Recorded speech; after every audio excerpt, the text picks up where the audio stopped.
The moment Lorenzo Key stepped into that dive bar, he knew someone was about to make a fatal mistake. He just didn't expect it to be the broken woman with tears streaming down her face, reaching for a drink that would seal her fate. What he saw in her eyes wasn't just pain, it was the kind of desperation that gets people killed in his world. And when he discovered her ex-fiancé had used her name to betray the wrong people, Lorenzo had a choice: walk away and let her die, or pull her into the darkness he'd spent a lifetime building. If you want to see how far this story of danger and redemption goes, stay until the end, hit that like button, and drop a comment with your city so I can see where my stories are reaching you. The rain hammered against the cracked window of Murphy's bar like it was trying to break through, each drop a tiny fist demanding entry into the sanctuary of the broken and desperate. It was the kind of Manhattan dive where dreams came to drown, a place where the liquor was cheap, the lights were dim, and nobody asked questions they didn't want answered. Ava Mitchell sat at the far end of the bar, her reflection fractured in the mirror behind the bottles. She barely recognized herself. The woman staring back had hollow eyes, smudged mascara, and the kind of exhaustion that came from having the foundation of your entire life ripped out from under you in a single, devastating afternoon. 3 days ago, she'd had a fiancé, a job, an apartment in the West Village that she'd spent 2 years saving for, a future that looked bright enough to justify all the sacrifices she'd made to escape the small Pennsylvania town where she'd grown up poor and angry. Now she had nothing. Derek had taken it all. Her savings, cleaned out of their joint account before he disappeared. Her job, she'd been fired when the company discovered financial irregularities tied to her employee ID, transactions she'd never authorized, access codes she'd never used. Her apartment, the lease had been in his name, a practical decision that now felt like the setup it probably always was. "Another one, sweetheart." The bartender's voice cut through her spiraling thoughts. He was old enough to have seen 1,000 women exactly like her, young enough to still pretend he cared. Ava looked down at her empty glass. She'd lost count after 4. Or was it 5? The vodka had stopped burning an hour ago, sliding down smooth and cold, numbing everything it touched. "Yeah." Her voice came out rough, damaged. "Make it a double." The bartender hesitated, his eyes flicking to the man who'd just walked in. Ava didn't notice. She was too busy studying the engagement ring still on her finger, a half-carat princess cut that had seemed so beautiful 2 months ago when Derek proposed on the Brooklyn Bridge. Now it felt like a shackle, a monument to her own stupidity. "I think you've had enough." The voice came from beside her, smooth and cold as winter steel. Ava's head snapped up. The man who'd materialized on the bar stool next to her wasn't the type who belonged in Murphy's. Everything about him screamed money and power, from the perfectly tailored black suit that probably cost more than her former monthly rent, to the watch on his wrist that caught the dim light with the quiet flash of real wealth. But it was his face that made her breath catch. Sharp cheekbones, dark eyes that seemed to see through skin and bone straight into the mess of her soul, and a mouth set in a line that suggested he'd never smiled at anything that wasn't covered in blood. "I don't remember asking for your opinion," Ava said, turning back to her drink. "You didn't." He gestured to the bartender, who immediately stopped pouring and stepped back like he'd been given a direct order. "But I'm giving it to you anyway." Ava felt anger flare through the numb haze of alcohol, hot and bright and desperately welcome. It was the first thing she'd felt besides crushing despair in 3 days. "Who the hell do you think you are?" "Someone who's seen what happens to women like you in places like this when they've had too much to drink and not enough sense." His accent was American, but there was something else underneath it, something that suggested he'd learned English somewhere far from these streets. "Women like me?" Ava's voice rose. "You don't know anything about me. I know you're about 30 seconds from making a mistake you can't take back." His eyes flicked to the door where 2 men had just entered. They were scanning the bar with the kind of systematic attention that had nothing to do with looking for a good time. Ava followed his gaze. There was something wrong about the way they moved, too coordinated, too purposeful. One of them pulled out his phone, and she saw the screen light up his face with its pale glow. "Those men are looking for someone," the stranger said quietly. "And I suspect they're looking for you." "Look, that's crazy." But even as Ava said it, ice was flooding through her veins, cutting through the alcohol. One of the men was showing his phone to the bartender, who was nodding and pointing in her direction. Is your name Ava Mitchell? She stared at him. How do you... Yes or no? Yes, but... He moved with a speed that stole her breath. One moment he was sitting beside her. The next his hand was on her wrist, pulling her off the bar stool with irresistible force. The engagement ring caught on the bar's edge, and she felt it slide off her finger, heard the tiny ping as it hit the floor. Hey! Ava tried to pull away, but his grip was iron wrapped in skin. Leave it. We need to go. Now. The two men had spotted her. They were moving through the bar, pushing past other patrons with the kind of casual violence that said they didn't care who saw them or what anyone thought about it. I'm not going anywhere with you. Miss Mitchell, you have two choices. His voice cut through her protest with surgical precision. You can come with me and live through the next 5 minutes, or you can stay here and find out what those men want with you. But I promise you, whatever they have planned ends with you regretting every decision that brought you to this bar tonight. Ava looked into his eyes. They were dark as midnight and absolutely serious. Why would you help me? You don't even know me. Something flickered across his face, too fast to read, too deep to understand. Let's just say I have a vested interest in keeping you alive. The men were 20 feet away now. 15. One of them reached inside his jacket, and Ava's survival instinct finally kicked through the alcohol and shock. Okay, let's go. He moved immediately, pulling her toward the back of the bar with the confidence of someone who'd mapped every exit before he walked through the door. The bartender watched them go with wide eyes, but said nothing as the stranger shouldered through the kitchen entrance, dragging Ava behind him. The kitchen was a disaster of grease and chaos. A line cook looked up from his station, mouth opening to protest. But one look at the stranger's face, and he went back to his work like they didn't exist. Behind them, Ava heard shouting. The men had reached the bar. They'd found her empty seat, her abandoned drink, the engagement ring glinting on the floor like a small accusation. Where are we going? Ava gasped as they burst through the back door into an alley that reeked of garbage and rain. Somewhere they can't follow. A car was waiting, a black SUV with tinted windows and an engine that purred like a sleeping panther. The back door opened before they reached it, and Ava found herself being pushed inside with a hand on her head like she'd seen in cop shows. She landed on leather seats that probably cost more than her entire wardrobe had. The stranger slid in beside her, and the door closed with the solid thunk of German engineering and bulletproof glass. Drive, he said to the man behind the wheel, and they were moving before Ava could catch her breath. She twisted in her seat, looking back at the alley. The two men had burst through the kitchen door, but they were already too late. The SUV turned onto the street, merging into traffic with the smooth efficiency of a shark into water. Who were those people? Ava demanded. Her heart was hammering so hard she could feel it in her throat. Why were they looking for me? That's an excellent question. The stranger settled back into his seat, perfectly calm despite having just executed what looked like a professional extraction. One I suspect you're about to help me answer.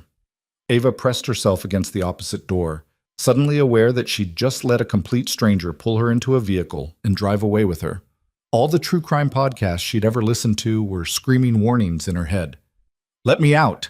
We're doing 70 on the FDR drive. I'd advise against it. I mean, stop the car and let me out. No. The simple refusal hit her like a slap. You can't just kidnap me. I didn't kidnap you. You agreed to come with me. Remember? About 90 seconds ago, when those men were 10 feet away and reaching for their weapons?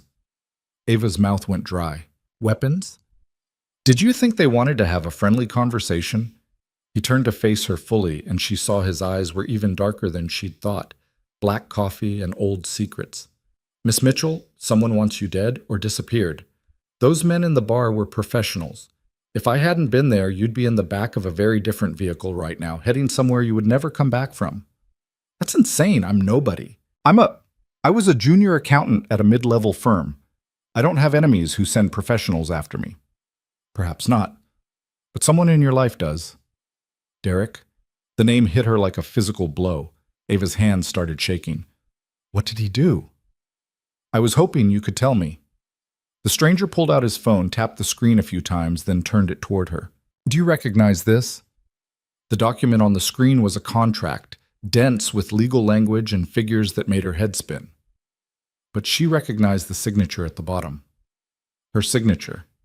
Except she'd never seen this document before in her life.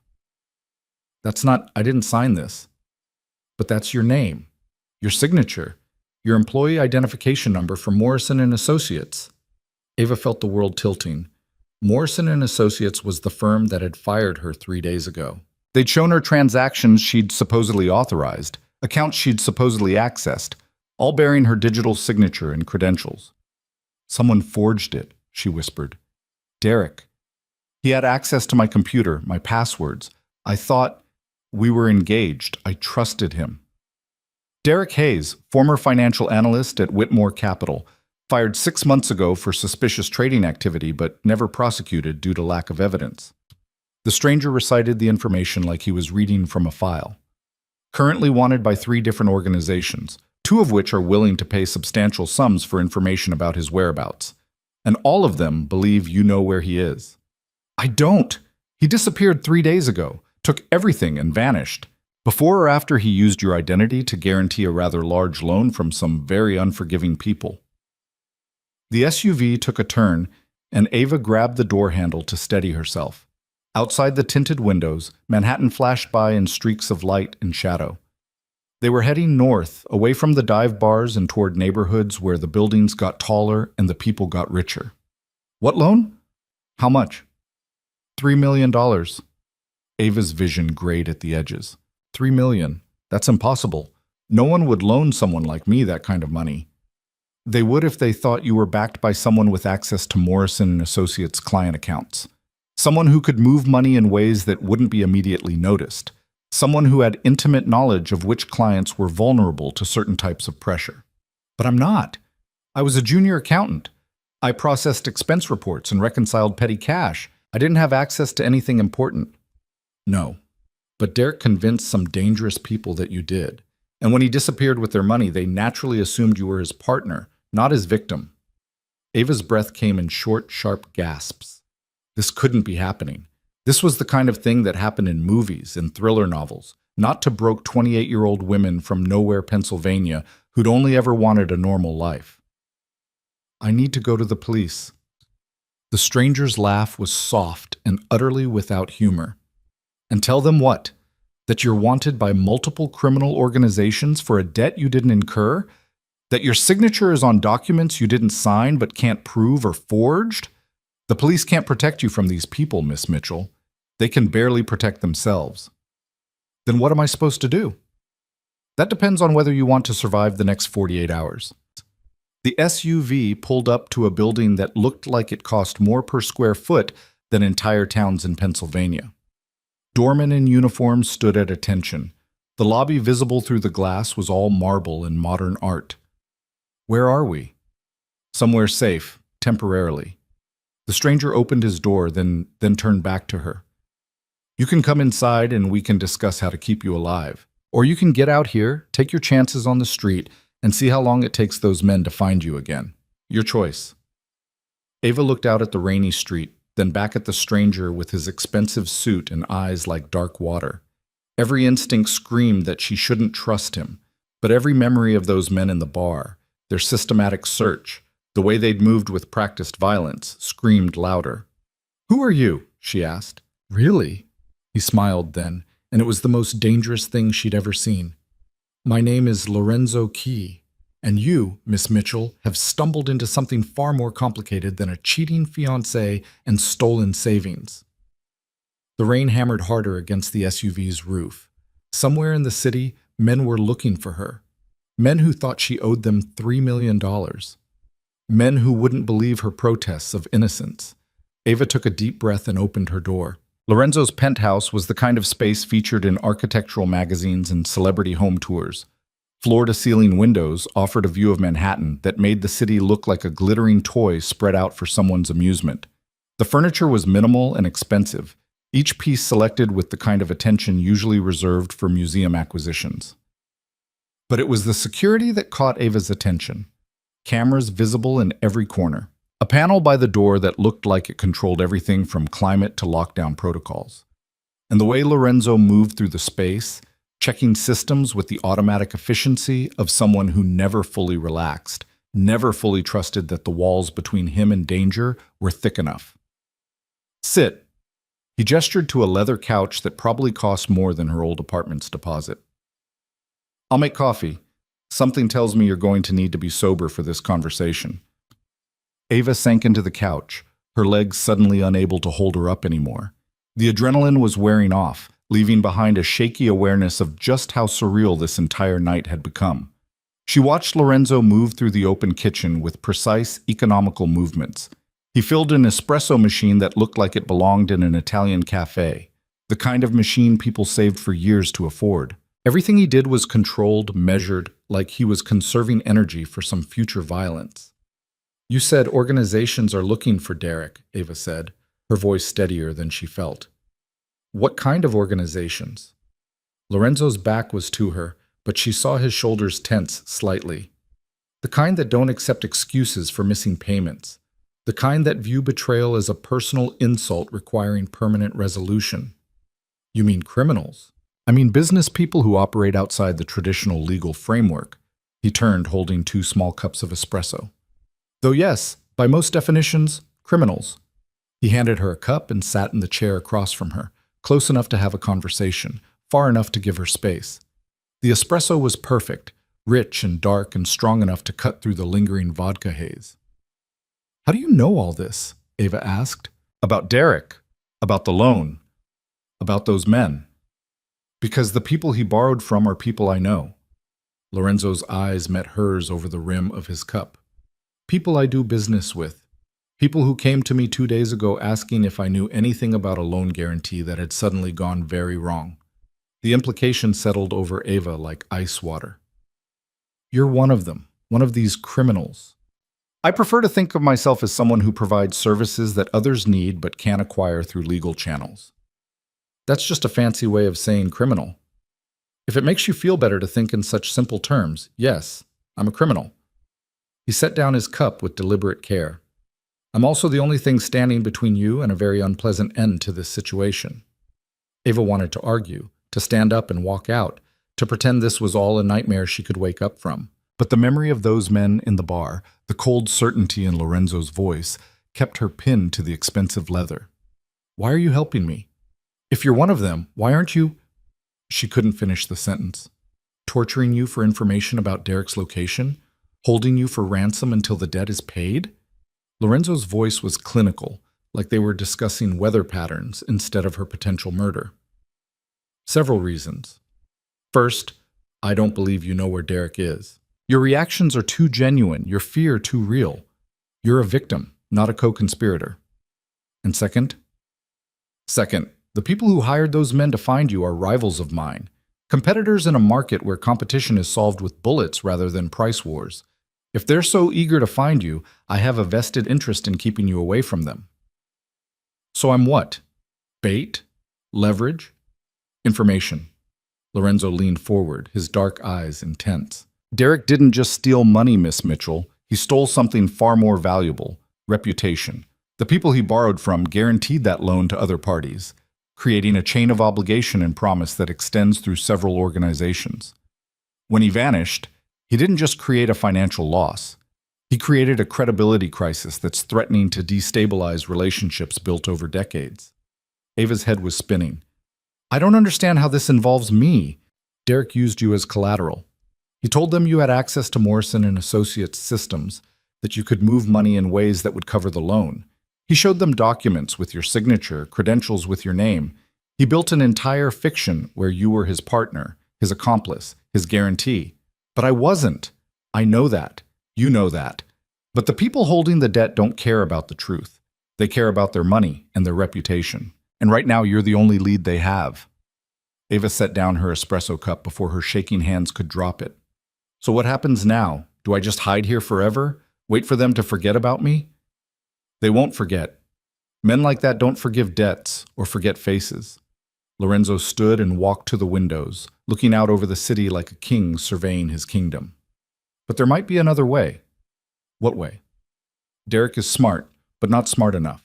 He left trails, digital breadcrumbs, that someone with the right resources could follow. If we can find him before the others do, if we can recover the money, or at least prove you were innocent, Then they might leave me alone. They might, Lorenzo turned back to her. Or they might decide to make an example of you anyway, to show what happens when someone gets tangled up in their business, willing or not. That's not exactly reassuring. I'm not here to reassure you, Miss Mitchell. I'm here to keep you alive long enough to find Derek and resolve this situation. After that, he shrugged, after that, you'll be someone else's problem. Ava stood on legs that felt like water. She walked to the window and looked out at Manhattan spread below them. Somewhere in that maze of steel and light, Derek was hiding. Somewhere in those streets, men were hunting her. And here she stood in the penthouse of a self-confessed criminal, her life depending on a man she'd met less than an hour ago. I don't have a choice, do I? Everyone has choices, but some choices are between bad and worse. She turned to face him. If I agree to this, if I help you find Derek, what do you get out of it? Lorenzo smiled that dangerous smile again. I get to solve a problem for people who owe me favors. I get to inconvenience my rivals. And I get the satisfaction of watching someone who thought they could cheat the system learn that there are prices you can't pay your way out of. And what do I get? Your life. Isn't that enough? It should have been. But standing there, looking at Lorenzo Key with his perfect suit and eyes that had seen things she couldn't imagine, Ava felt something shift inside her. The broken woman who'd been drowning her sorrows in Murphy's bar was gone. In her place was someone harder, sharper, more desperate. Someone who was tired of being a victim. Okay, she said. I'll help you find Derek, but I want something in return. Lorenzo's eyebrow rose. You're not exactly in a position to negotiate. Aren't I? You said yourself I'm the only lead. If I don't cooperate, if I just disappear or go to the police, or I could make you cooperate. You could try. But I've got nothing left to lose, Mr. Key. Derek took everything. These people you're so worried about are already hunting me. What's the worst you could do that isn't already coming for me? For a long moment, Lorenzo just looked at her. Then, slowly, he started to laugh. It was a real laugh this time, not the cold mockery from earlier. It transformed his face, made him look younger, almost human. You have spine. I didn't expect that. I've been broke, betrayed, and hunted all in the same week. Spine is all I have left. Ava crossed her arms. So here's my offer. I help you find Derek. I tell you everything I know about him, his habits, his contacts, whatever might help track him down. And in return, you don't just keep me alive. You teach me. Teach you what? How to survive in your world. How to see threats coming. How to make sure that no one ever uses me like this again. Lorenzo's expression shifted, became unreadable. You're asking me to turn you into something you're not. I'm asking you to turn me into something I should have been all along. Someone who doesn't get blindsided. Someone who doesn't trust the wrong people. Someone who can protect herself. That kind of knowledge has a price, Miss Mitchell. Everything has a price. I've just learned that lesson the hard way. Ava met his dark eyes without flinching. So what do you say? Do we have a deal? The rain had stopped. Outside the windows, Manhattan glittered like a promise and a threat all at once. Lorenzo studied her for what felt like an eternity, his expression calculating, weighing, deciding. Finally, he extended his hand. We have a deal. But understand this, Miss Mitchell. The world you're asking to learn about doesn't forgive mistakes. It doesn't offer second chances. Once you step into it, there's no going back to your old life. Ava took his hand. His grip was warm, strong, and absolutely steady. My old life is gone. I'm not trying to get it back. She squeezed his hand once firmly. I'm trying to build something new. Then let's begin. Lorenzo released her hand and walked to a desk in the corner of the room. He pulled out a laptop, opened it, and gestured for her to join him. Tell me everything you know about Derek Hayes. Where he liked to go, who he talked to, what he was interested in.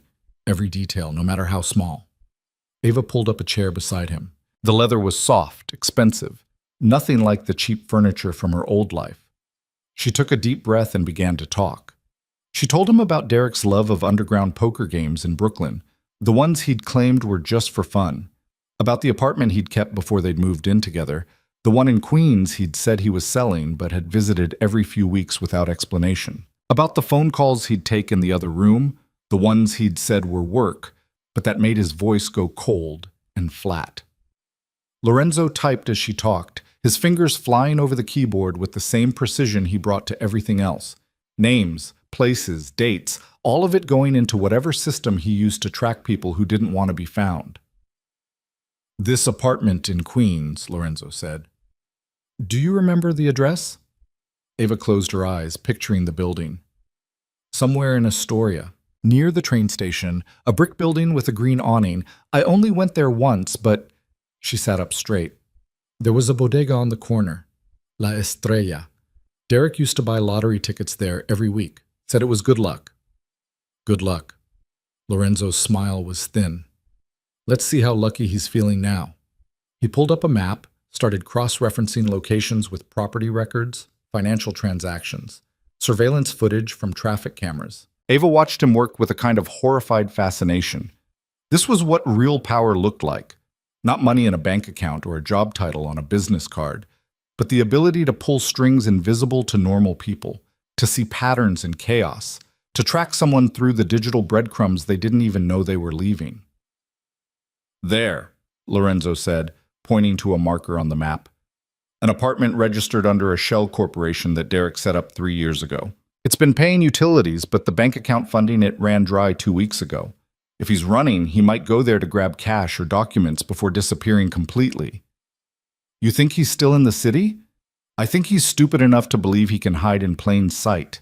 And I think he's arrogant enough to go back to a safe house he thinks no one knows about." Lorenzo checked his watch. It was nearly 3 in the morning. "We'll move at dawn. In the meantime, you should sleep." "I can't possibly sleep." "You can, and you will. Because tomorrow we're going into uncertain territory, and I need you sharp, not stumbling from exhaustion." He stood and led her to a bedroom that was somehow even more luxurious than the living room. "There are clothes in the closet that should fit you. Everything you need is in the bathroom. Get some rest, Miss Mitchell. Tomorrow, your education begins." Ava stood in the doorway, suddenly aware of how surreal this entire night had been. "Why are you really doing this? And don't tell me it's just about inconveniencing your rivals." Lorenzo paused, his hand on the doorframe. For just a moment, something flickered across his face, something that might have been recognition or regret, or just the shadow of old wounds that never quite healed. Because everyone deserves at least one person who stands between them and the dark. Even broken accountants from Pennsylvania who trust the wrong men. He turned to leave, then stopped. "And because I once knew someone who needed help and didn't get it, I won't make that mistake twice." Before Ava could ask what he meant, he was gone, the door closing behind him with a soft click. She stood alone in the bedroom, surrounded by expensive furniture and designer clothes, a prisoner of protection in a penthouse high above a city that wanted her dead. Outside the window, Manhattan was beginning to wake up, early morning light touching the tops of buildings like a benediction. Ava pulled out her phone, the one thing of her own she still had. The screen was cracked from when she'd thrown it against the wall after discovering Derek's betrayal. But it still worked. No messages, no calls, no one looking for her. She'd never felt more alone, but she'd also never felt more determined. Tomorrow, she would start hunting the man who destroyed her life. And she would do it alongside someone who knew exactly how to find people who didn't want to be found. Ava changed into the clothes Lorenzo had mentioned, expensive pajamas that fit perfectly, like he'd known her size without asking. She climbed into the bed, sank into sheets that felt like clouds, and stared at the ceiling. Sleep should have been impossible, but exhaustion was stronger than fear, and eventually her eyes closed. She dreamed of dive bars and dark alleys, of men with guns and a stranger in a black suit who'd pulled her out of the fire. And somewhere in the twisted logic of dreams, she was back in Pennsylvania, standing in her mother's kitchen while rain hammered against the windows. "You always did trust too easily," her mother said, though her mother had been dead for 5 years. "But maybe that's not weakness. Maybe that's just hope wearing the wrong disguise." When Ava woke, dawn was breaking over Manhattan, and Lorenzo was standing in her doorway with coffee and an expression that promised the education she'd asked for was about to begin. "Get dressed," he said. "We're going hunting." And somewhere across the city, Derek Hayes was about to learn that running from your mistakes only works if no one knows where you're going to land. The coffee Lorenzo brought was strong enough to strip paint, and Ava drank it gratefully, letting the bitter heat burn away the last remnants of vodka and exhaustion. She dressed quickly in the clothes laid out for her. Dark jeans, a black sweater, boots that looked expensive but felt practical. Everything fit perfectly, which should have been comforting but instead felt vaguely unsettling, like Lorenzo had measured her with his eyes and known exactly what she needed. When she emerged from the bedroom, he was waiting by the door with two other men she hadn't seen before. Both wore suits similar to Lorenzo's. Both had the same watchful stillness that marked them as dangerous. "Miss Mitchell, this is Marcus and Jin. They'll be providing security while we investigate the Astoria location." Marcus was built like a tank. Broad shoulders, scarred knuckles, a face that looked like it had stopped caring about pain somewhere around the third broken nose. Jin was smaller, leaner, with eyes that never stopped moving, cataloging every entrance and exit, every potential threat. "Security against what?" Ava asked. "Against the possibility that Derek isn't the only person who knows about that apartment," Lorenzo said. "Against the chance that our rivals have had the same idea we have. Against anything that might go wrong in the next 3 hours."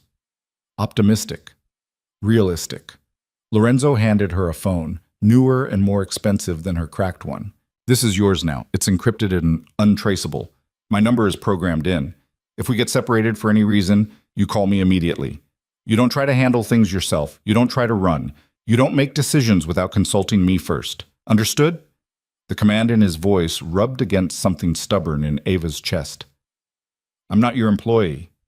"No, you're my responsibility, which means you follow my rules or you stay here locked in this penthouse while I handle Derek without you." His dark eyes were steady, uncompromising. "Your choice." Ava wanted to argue, wanted to push back against the easy authority in his tone, but she'd asked for this, asked to be taught how to survive in his world, and the first lesson, apparently, was learning when to swallow pride and accept that someone else knew better. "Understood," she said quietly. Something shifted in Lorenzo's expression, approval maybe, or just satisfaction that she was smart enough to recognize her own limitations. "Good. Let's move." The SUV from last night was waiting in the building's underground garage, along with a second vehicle, a nondescript sedan that looked like 10,000 others in the city. Marcus drove the SUV with Lorenzo and Ava in the back. Jin took the sedan, following at a careful distance. "Why 2 cars?" Ava asked as they merged into early morning traffic. "Redundancy. If something happens to one vehicle, we have backup. If we need to split up, we have options. If we're being followed, Jin can break off and lead them away while we complete the objective." Lorenzo checked his phone, reading through messages with quick, efficient movements. "In my world, Miss Mitchell, you always plan for things to go wrong." Sounds exhausting. "It's survival." They drove through Manhattan as the city woke up around them. Commuters flooding subway stations, coffee shops opening their doors, the whole massive machinery of urban life grinding into motion. Ava watched it all through the tinted windows and felt like she was seeing it from another planet. 24 hours ago, she'd been part of that world. One more anonymous person trying to make rent and pretend her life had meaning. Now she was in the back of an armored SUV with a criminal mastermind, hunting her ex-fiancé through the city's underbelly. The transformation felt both impossible and inevitable. They crossed into Queens just as the sun fully cleared the horizon. Astoria looked different in daylight, less gritty than she remembered, more like a neighborhood where real people lived real lives. The Bodega La Estrella was exactly where Ava remembered, its green awning faded but intact. "That's it," she said, pointing to a brick building 3 doors down. "Third floor, corner apartment." Lorenzo studied the building through the window. "Marcus, circle the block. I want to see all the exits." They drove slowly past, and Ava saw what Lorenzo was seeing: the fire escape on the east side, the alley access to the rear, the bodega next door that probably had a back entrance connecting to the building's basement, multiple ways in, multiple ways out. It was the kind of place someone chose when they wanted options. "There," Jin's voice crackled through a radio on the dashboard. Silver Honda, 2 occupants, parked across the street, with line of sight to the entrance. Ava followed Lorenzo's gaze and spotted the car. 2 men sat inside, trying to look casual, but failing. They had the same systematic awareness as the men from Murphy's bar, professionals doing surveillance. "Our rivals beat us here," Lorenzo said quietly. His voice was calm, but Ava saw his jaw tighten. They're watching the building, waiting to see if Derek shows up. So what do? We adapt. Lorenzo pulled out his phone and made a call. He spoke in rapid Mandarin. At least Ava thought it was Mandarin, though the dialect was too fast for her limited knowledge to catch more than a few words. When he hung up, his expression was calculating. We have approximately 10 minutes before additional support arrives for them. That's our window. Window to do what? To get inside that apartment before they realize we're here. Lorenzo turned to Marcus. Drop us at the bodega. Make it look natural. We're just getting coffee. Jin, keep eyes on that Honda. If they move, I want to know immediately. Copy, Jin's voice came back. The SUV pulled to a stop in front of La Estrella. Lorenzo opened the door and helped Ava out like they were a couple on a casual morning errand. His hand on her elbow was firm, guiding, keeping her close. Smile, he said softly. We're just two people grabbing breakfast. Ava forced her lips into something approximating a smile as they walked into the bodega. The interior smelled like coffee and fresh bread and the particular mix of spices that marked every neighborhood corner store in New York. An older man behind the counter looked up and smiled. Lorenzo, long time, my friend. Too long, Carlos. Lorenzo's entire demeanor changed, became warmer, more open, like he'd slipped into a different skin. Is Rosa in the back? Always. You want the usual? 2 coffees, and tell Rosa I need to use the family entrance. Something passed between the two men, an understanding built on history Ava couldn't see. Carlos nodded and disappeared through a doorway behind the counter. Family entrance? Ava whispered. Every building in this neighborhood was constructed during Prohibition. They all have connections between businesses and residences, ways to move product without being seen from the street. Lorenzo guided her toward the back of the bodega, past shelves of plantains and rice, canned goods, and cleaning supplies. Carlos and I have an arrangement. I helped his daughter when she had trouble with an abusive boyfriend. Now he helps me when I need to move unseen. A woman emerged from the back. Rosa, presumably, with eyes that had seen too much and a smile that suggested she'd survived it all anyway. She looked at Lorenzo, then at Ava, and something knowing crossed her face. She's too pretty for you, Rosa said. She's not with me like that. Business. Everything is business with you. But Rosa was already unlocking a door Ava hadn't noticed, hidden behind a rack of cleaning supplies. 3rd floor, apartment C, right? You know Derek? I know everyone in this building. That one's trouble. Came and went at odd hours, always looking over his shoulder. Rosa's expression hardened. He owes money? Among other things. Good. I never liked him. Too smooth. Men who smile that much are usually hiding something ugly underneath. She pushed the door open, revealing a narrow staircase that smelled like old wood and older secrets. Be quick. The family that lives on the 2nd floor gets up early. Lorenzo pressed cash into Rosa's hand, more than was necessary. Ava could tell by the way the older woman's eyes widened. For your discretion. You always pay too much. And you always earn it. They climbed the stairs in silence, Lorenzo leading, his movements careful and quiet. Ava tried to match his steps, wincing every time the old wood creaked under her weight. The staircase opened onto each floor through doors that looked like they belonged to maintenance closets, camouflage for the building's hidden arteries. 3rd floor. Lorenzo paused at the door, listening. Ava held her breath, suddenly aware of her heartbeat hammering in her ears. From somewhere below, she heard the sound of a television, a child laughing, the normal sounds of people living their lives with no idea that 2 strangers were creeping through their building's secret passages. Lorenzo tried the handle. Locked. He pulled out a small leather case from his jacket and selected 2 thin metal tools that looked like they belonged in a dentist's office. 30 seconds later, the lock clicked open. Where did you learn to do that? Ava whispered. Everywhere that mattered. Lorenzo eased the door open an inch, checking the hallway. Empty. Apartment C is 2 doors down. Stay behind me, stay quiet, and if I tell you to run, you run. No questions, no hesitation. Where would I run to? Back down these stairs, through the bodega, into the SUV. Marcus will get you out. What about you? Lorenzo's smile was quick and sharp. I've been getting myself out of bad situations since before you were born. I'll be fine. They moved down the hallway like ghosts. The carpet was worn thin in places, exposing the floor underneath. Someone was cooking breakfast in apartment A. Ava smelled bacon and heard the sizzle of a pan. Normal life, continuing on, completely unaware of the danger walking past their door. Apartment C looked exactly like the others. A plain wooden door with a peephole and a knocker shaped like a lion's head. But Ava felt her stomach tighten as Lorenzo examined the lock, the door frame, the space underneath where light should show if anyone was inside. Empty, he said quietly. He pulled out his lockpicks again, worked faster this time. The door swung open onto darkness.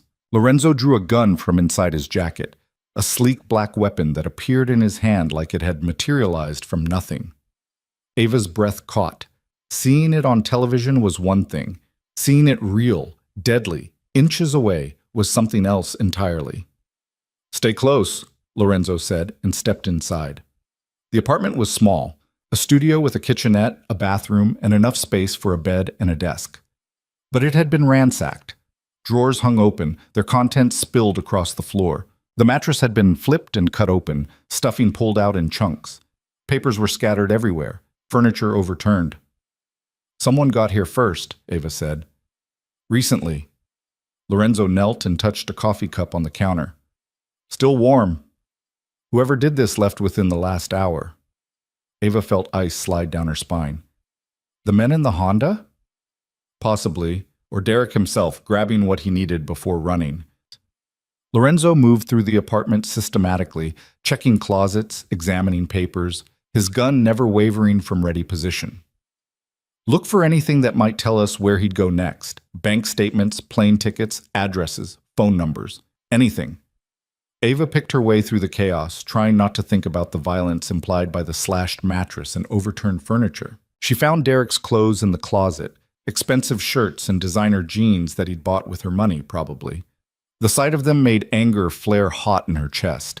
In the bathroom, she found his cologne. The scent hit her like a fist. Familiar, intimate, attached to 1,000 memories she'd thought were real. She'd loved the way he smelled, had pressed her face to his neck and breathed him in like he was oxygen. "Find something?" Lorenzo appeared in the doorway. Ava set down the cologne bottle with shaking hands. "Just ghosts." Lorenzo's expression softened fractionally. "The worst wounds are the ones that don't show, but you can't let them slow you down. Not now." "How do you do it? How do you just turn off the feelings and focus?" "I don't turn them off. I use them. Anger is fuel. Pain is motivation. Every emotion you're feeling right now can make you sharper, faster, more determined, if you let it." He moved closer, his dark eyes serious. "Derek hurt you, used you, destroyed your life for his own gain. Remember that. Let it burn. And when we find him, let it drive you to make sure he never does this to anyone else."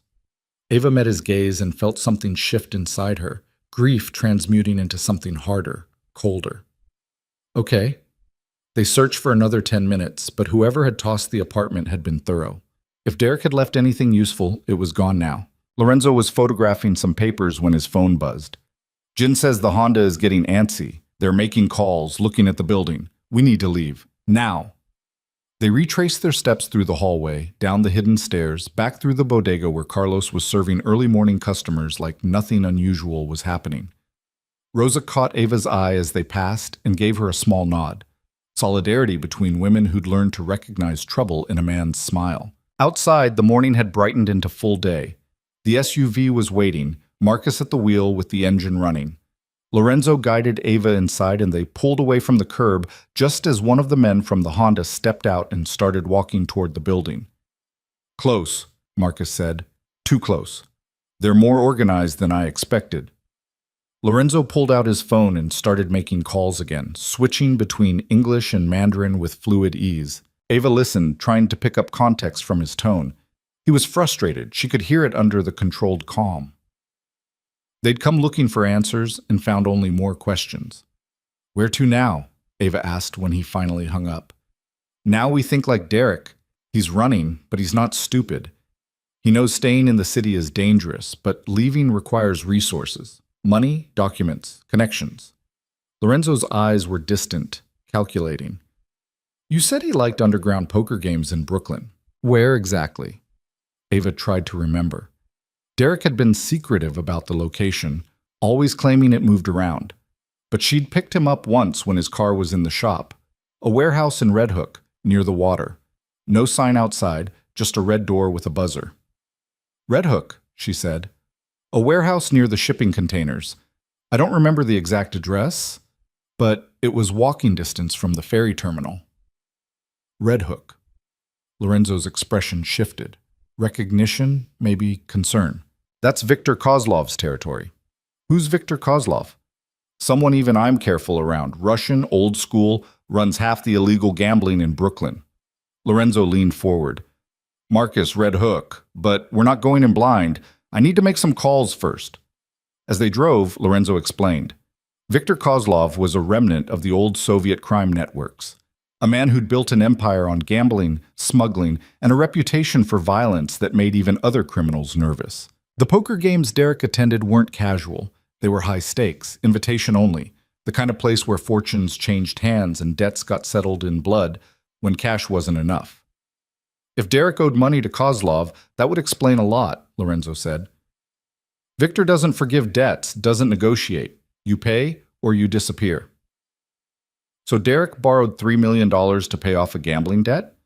Or he lost money he'd already borrowed, then borrowed more trying to win it back. Gamblers always think the next hand will save them. Lorenzo's voice carried the weight of experience. Either way, if Viktor's involved, this situation just became exponentially more dangerous. They pulled into a parking lot overlooking the water. Red Hook spread before them, industrial buildings and converted warehouses, artist lofts and shipping containers stacked like building blocks. The warehouse Ava remembered was visible from here, a squat brick structure with no windows and that distinctive red door. Lorenzo made another call, spoke in Russian this time, a language that sounded harsh and beautiful all at once. When he hung up, he looked at Ava seriously. I can get us a meeting with Viktor, but you need to understand what that means. Viktor doesn't meet with people unless there's a reason, and he doesn't forget faces. If we do this, you're stepping into his world, putting yourself on his radar. Once he knows who you are, you can't unknow him. Will it help us find Derek? If anyone knows where Derek is hiding, it's Viktor. Gamblers always come back to the table, especially when they're desperate. Ava looked at the warehouse, then back at Lorenzo. Then let's do it. You're certain? Because there's no going back from this. She thought about the apartment in Astoria, ransacked and empty. Thought about the men hunting her through the city. Thought about Derek's cologne in the bathroom and the way her hands had shaken holding it. I'm certain. Lorenzo nodded slowly. Then we go in together. But you follow my lead. Viktor respects strength, but he punishes stupidity. Speak only when spoken to. Answer questions honestly and don't show fear. Can you do that? I've been broke and scared my entire life. I know how to hide it. Good. Lorenzo checked his watch. Viktor will see us at noon. That gives us 2 hours to prepare. They spent those 2 hours in a coffee shop 3 blocks from the warehouse. Lorenzo briefed Ava on Viktor Kozlov, his history, his reputation, his rules. How he'd survived 3 different mob wars by being smarter and more ruthless than everyone who tried to kill him. How he valued loyalty above everything else, and punished betrayal with a creativity that made people disappear and leave warnings in their absence. He sounds like a monster, Ava said. He's a businessman who operates in a world where contracts are enforced with violence instead of lawyers. The principles are the same, just the methods differ. Lorenzo stirred his coffee with deliberate motions. But yes, by most definitions, Viktor is a monster. Just remember that everyone in this world is a monster to someone. The question is whether they're your monster or someone else's. What about you? Are you a monster? Lorenzo met her eyes over his coffee cup. What do you think? Ava considered the question. She thought about the way he'd pulled her out of Murphy's bar, the protection he'd offered, the careful concern under his controlled exterior. But she also thought about the gun that had appeared so easily in his hand, the way people deferred to him, the network of obligations and favors he moved through like a spider in its web. I think you're someone who's done monstrous things for reasons you believe justified them. I think you've hurt people and sleep fine at night. But I also think there's something in you that still recognizes when someone needs help, even if you pretend it's just strategy. Lorenzo's smile was small and sad.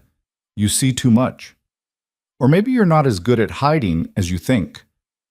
At 11:45, they walked to the warehouse. The red door was exactly as Ava remembered, anonymous, forbidding, with a camera above it tracking their approach. Lorenzo pressed the buzzer and spoke into the intercom in Russian. The door opened. Inside was a world that smelled like cigar smoke and old money and the particular tension of men risking everything on the turn of a card. The main floor had been converted into a casino, poker tables, roulette wheels, a bar that served drinks in crystal glasses. Men in expensive suits played with chips that represented real fortunes, their faces carved from stone and careful control. But it was the man waiting by the bar who commanded attention. Viktor Kozlov was in his 60s, built like a bull that had never stopped fighting. His suit was tailored to hide muscle gone to weight, but his hands were scarred from violence that predated his wealth. His eyes were pale blue, the color of winter ice over deep water. Lorenzo Key. Victor's accent was thick, his English precise. It's been too long. Victor, thank you for seeing us on short notice. You said it was important. I trust you wouldn't waste my time. Victor's gaze shifted to Ava, and she felt it like a physical touch, assessing, measuring, cataloging everything about her in seconds. And this is? Ava Mitchell. She has a problem that intersects with your business. Ava Mitchell. Victor rolled her name around in his mouth like he was tasting it. Derek Hayes' woman. Ava's stomach dropped. I'm not his. You were engaged to him. You shared accounts, passwords, access. In my world, that makes you his woman, or it did, until he decided to run. You know where he is, Lorenzo said. It wasn't a question. I know where he was. Whether he's still there depends on how fast he runs. Victor gestured to a private room off the main floor. Come, we should speak privately.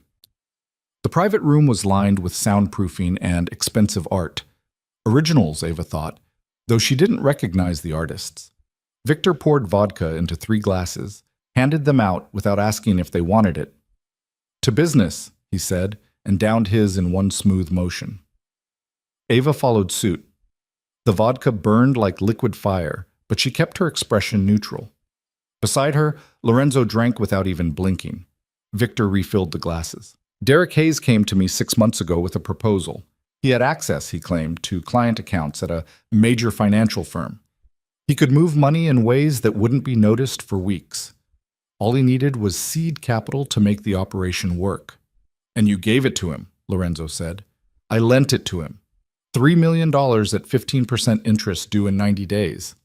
Victor's smile was cold. He had excellent collateral, or so I thought.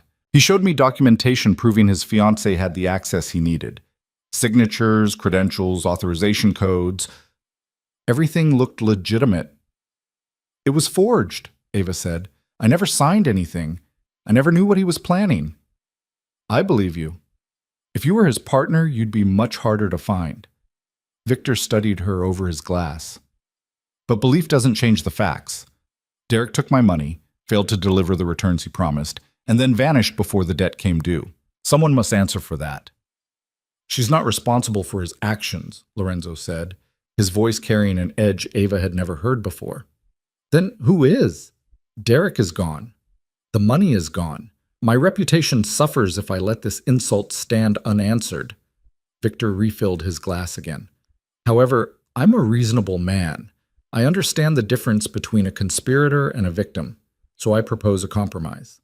What kind of compromise? Find Derek, recover my money. Do this, and Miss Mitchell's debt is cleared. Her name is removed from my ledgers, her face forgotten by my associates. She walks away clean. And if we can't find him, Victor's smile didn't reach his eyes, then Miss Mitchell works off the debt through other means. I always have uses for intelligent people who can move through legitimate society. $3 million at standard rates, perhaps 5 years of service would satisfy the obligation. Ava felt her mouth go dry. 5 years as Viktor Kozlov's property. 5 years doing whatever he demanded, whenever he demanded it. 5 years of becoming exactly the kind of person she'd sworn never to be. That's not acceptable, Lorenzo said. Then find Derek. Victor leaned back in his chair. I'm giving you a gift, Lorenzo. Most people who cross me don't get options. But you and I have history. You've been useful to me in the past, so I'm extending courtesy. 2 weeks. Find Derek, recover the money, and we forget this unfortunate situation ever happened. And if someone else finds him first? Then you'd better be faster than they are. Victor pulled out his phone and showed them a photograph. Derek, looking thinner and more desperate than Ava remembered, walking into a building she didn't recognize. This was taken 3 days ago in Atlantic City. He's staying at a motel near the boardwalk, using a fake name, spending money he doesn't have at the tables. He's still gambling, Ava said, disbelief sharp in her voice. Addicts always return to their addiction. It's their nature. Victor forwarded the photo to Lorenzo's phone. The motel is called the Seaside Inn, room 217, but move quickly. Others are hunting him too, and they're not interested in bringing him back alive. Lorenzo stood, and Ava followed his lead. We'll find him. I know you will. You're many things, Lorenzo, but unreliable isn't one of them. Victor walked them to the door. And Miss Mitchell? A word of advice. The world you've stumbled into doesn't forgive innocence. Learn to be guilty or learn to be dead. There's no third option. Outside, the daylight felt harsh after the dim interior of the warehouse. Ava took deep breaths of cold air, trying to slow her racing heart. 5 years, she said. He threatened me with 5 years of slavery. He threatened you with leverage, Lorenzo corrected. Victor knew I wouldn't let that happen. He was establishing the stakes, making sure we understood how seriously he takes this debt. How seriously do you take it? Lorenzo looked at her, and she saw something hard and final in his expression. Seriously enough to make sure Derek never hurts you again. Come on, we have a 4-hour drive to Atlantic City, and I want to get there before anyone else does. They drove south as the day aged toward afternoon. Marcus stayed behind to coordinate surveillance on the warehouse in the Astoria apartment, just in case Derek doubled back. Jin followed in the sedan, maintaining the same careful distance as before. Lorenzo spent most of the drive on his phone, calling in favors and gathering information. Ava listened and learned. She learned that Lorenzo's network extended far beyond New York, that he had connections in every major city along the eastern seaboard. She learned that people spoke his name with respect and fear in equal measure. She learned that when he gave orders, they were followed without question. You built all this yourself? She asked during a rare quiet moment. I inherited some of it. My family had interests in certain industries. When they died, those interests became mine. What happened to them? Lorenzo's jaw tightened. They trusted the wrong person, made a deal with someone who smiled while sharpening the knife. By the time they realized their mistake, it was too late. I'm sorry. Don't be. It taught me the most important lesson I've ever learned. Trust is a luxury that costs lives. Better to work in certainty, even if that certainty is dark. They reached Atlantic City as the sun was setting, turning the ocean the color of blood and gold. The Seaside Inn was exactly the kind of place people went to disappear. Cheap, anonymous, with a desk clerk who didn't ask questions as long as the cash was good. Lorenzo parked 2 blocks away. He and Ava sat in the SUV, watching the motel's entrance through binoculars while Jin circled the building, checking exits and sight lines. Room 217 is on the 2nd floor, Oceanside, Lorenzo said. Lights are on. Someone's home. Ava's heart was hammering. After everything, the betrayal, the hunt, the desperate flight through her shattered life, Derek was right there, 200 feet away, close enough to touch, to confront, to demand answers from. What's the plan? She asked. We go in quiet. Confirm it's Derek. Get him out before anyone else shows up. Lorenzo checked his gun, the motion automatic and familiar. You stay in the SUV until I signal that it's clear. No. The word came out before Ava could stop it. Lorenzo turned to her. No? I need to see him.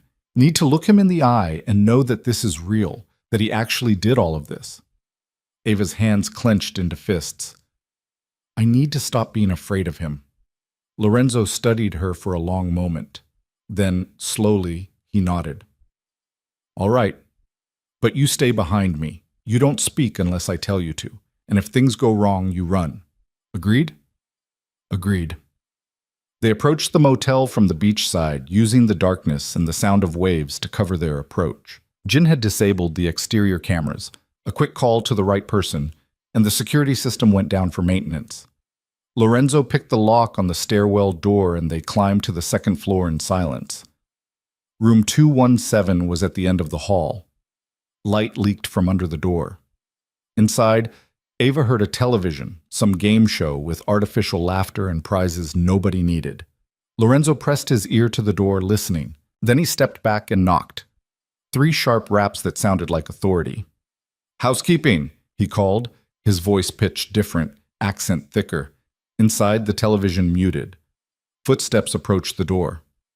"I didn't order housekeeping," Derek's voice said, and Ava felt her whole body go rigid. That voice, the same voice that had whispered promises and lies, had said "I love you" while planning her destruction. "Complimentary service, sir. Won't take but a moment." A pause. Then the sound of a chain being undone, a deadbolt sliding back. The door opened 6 inches, and Derek's face appeared in the gap. Lorenzo hit the door with his shoulder, sending Derek stumbling backward. They were inside before Derek could scream, the door closing behind them with Lorenzo's gun pointed steady at Derek's chest. "Hello, Derek," Lorenzo said quietly. "We need to talk." Derek stumbled backward into the cheap motel room, his eyes going wide with recognition and terror. He looked worse than Ava remembered, thinner, with shadows under his eyes that spoke of sleepless nights and mounting desperation. His clothes were wrinkled, his hair unwashed, and there was a tremor in his hands that hadn't been there before. "Ava?" Her name came out as a strangled whisper. How did you—" "Sit down," Lorenzo said, his voice flat and cold. The gun never wavered from Derek's chest. "Hands where I can see them." Derek backed toward the bed, his hands rising slowly. He looked between Lorenzo and Ava, calculation flickering behind the fear in his eyes. Even now, even caught and cornered, he was looking for angles, for ways to talk himself out of this. "Look, I can explain," Derek started, his voice taking on that smooth, persuasive tone Ava had once found charming. "Whatever you've heard, it's not what it looks like. I was trying to protect—" "Stop talking." Lorenzo kicked the door closed behind them. "Jin, we're inside. Secure the perimeter." "Copy," came the voice through Lorenzo's earpiece. Ava stepped forward, her legs shaking but her voice steady. "You used me. Used my name, my credentials, my identity to guarantee a loan for $3 million. Derek's eyes darted to her, then away. "I was going to pay it back. I had a system, a sure thing. I just needed time. Time for what?" Ava's voice rose despite her efforts to control it. "Time to gamble away money you stole? Time to let me take the fall when it all collapsed? Time to disappear while men with guns hunted me through the city? I didn't know they'd come after you." Derek's composure cracked, desperation bleeding through. I hoped they'd just write it off, move on. I never wanted you to get hurt." Lorenzo laughed, and it was the coldest sound Ava had ever heard. "You hoped Victor Kozlov would write off $3 million. That's either impressive optimism or staggering stupidity." Derek's face went pale. "Victor sent you?" "Victor gave us 2 weeks to find you and recover his money. After that, Ava pays your debt through 5 years of service." Lorenzo moved closer, and Derek pressed himself against the wall. "So no, Derek, Victor didn't send us. He gave us incentive to hunt you down before his other collectors find you first." "I don't have the money." Derek's voice was barely audible. "I lost it. The system I had, it was supposed to work, but the odds turned and I kept doubling down trying to win it back, and it just kept going wrong." "Where?" Ava demanded. "Where did you lose $3 million? "Here. The casinos. I thought Atlantic City was far enough from New York. I could play without Victor's people watching. I could win it back and pay everyone and make this right." Derek laughed, a broken sound that might have been a sob. "But it's all gone. Every cent. I've got maybe 5,000 left, and half of that's on credit." Lorenzo holstered his gun with a smooth motion. 5,000 won't even cover the interest on what you owe." "I know. Don't you think I know that?" Derek's hands shook harder. "I'm dead. Whether Victor finds me or the others do, I'm a dead man walking. So go ahead, do whatever you came here to do. At least it'll be over." Ava stared at the man she'd planned to marry. The man she'd loved, trusted, built a future with. He looked pathetic now, broken and desperate, nothing like the confident charmer who'd swept her off her feet. And looking at him, she felt nothing but cold fury. "You were going to let me die for this," she said quietly. "You were going to let me pay for your addiction, your mistakes, your cowardice. And you don't even have the decency to apologize." "I'm sorry." Derek lurched forward, and Lorenzo's hand went to his gun. "Ava, I'm so sorry. I never meant for any of this to happen. I loved you, I swear I did. The gambling, it's like a sickness. I can't stop, even when I know I should. I kept thinking the next hand would save everything, and by the time I realized how deep I was, it was too late." "It was too late the moment you forged my signature." Ava's voice was steel. "It was too late when you stole my savings. It was too late when you walked away and left me to face the consequences of your choices."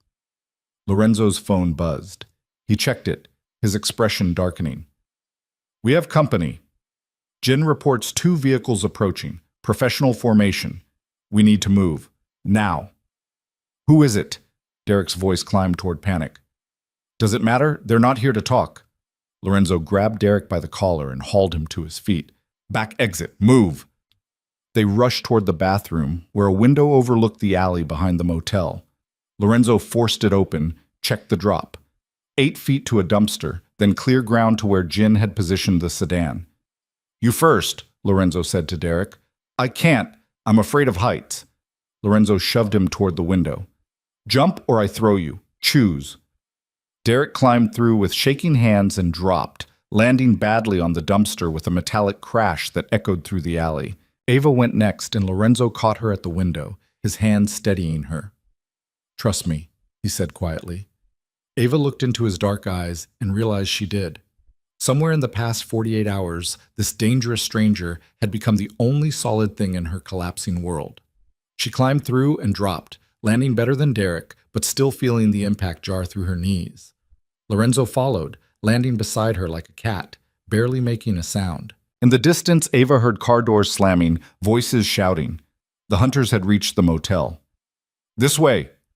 Lorenzo pulled them toward the sedan where Jin was waiting, engine running. They piled in, Derek in the back with Ava, Lorenzo in front with Jin. The sedan peeled out of the alley just as men appeared at the motel's rear entrance, their weapons visible in the streetlights. "Did they see us?" Lorenzo asked. "Unclear, but they'll know we were there." Jin took a hard turn, merging into boardwalk traffic. "Where to?" "North. Back to New York. We need to figure out our next move." Derek was breathing hard in the back seat, his face pressed against the window. "They almost got me. They did get you," Lorenzo said without turning around. "You just happened to be in our custody instead of theirs. Don't mistake that for safety." "What are you going to do with me?" "That depends on how useful you can be." They drove for 20 minutes, taking a winding route through Atlantic City to make sure they weren't being followed. When Lorenzo was satisfied they were clear, Jin pulled into a rest stop off the highway. The parking lot was mostly empty, a few long-haul trucks, a couple of cars with exhausted families sleeping in the back seats. Lorenzo turned to face Derek. "You owe Victor $3 million you can't pay. But money isn't the only currency in our world. Information has value. Access has value. The question is whether you have anything valuable enough to buy your life back." Derek swallowed hard. "What kind of information?" "Who else did you borrow from? Who else has a claim on you?" "There were others. Smaller amounts, but..." Derek's voice caught. "There's a man named Dmitry Volkov. He works for the Bratva, runs protection rackets in Brighton Beach. I owed him $200,000. And Marcus Chen, he's connected to the triads, handles money laundering through a dozen restaurant fronts. I owed him $300,000. Lorenzo's expression turned dangerous. "You borrowed from the Bratva and the triads, used Victor's money to try to pay them off, and when that failed, you ran. You didn't just betray one organization, Derek. You created a web of broken obligations that spans 3 different crime families." "I was desperate. I thought if I could just win enough to pay everyone, it would all work out. It never works out. Gambling is a tax on hope, and you paid it until there was nothing left." Lorenzo pulled out his phone and started making calls again, this time speaking Cantonese, then Russian, piecing together the full scope of Derek's stupidity. Ava watched her ex-fiancé crumble in the seat beside her. He looked small now, diminished, nothing like the man who'd made her believe in forever. She wanted to feel satisfaction at his downfall, but all she felt was exhausted disgust. "I loved you," she said quietly. "Did that mean anything at all?" Derek turned to her, and for just a moment she saw something genuine in his eyes. "It did. I swear it did. But the gambling, it was like a drug.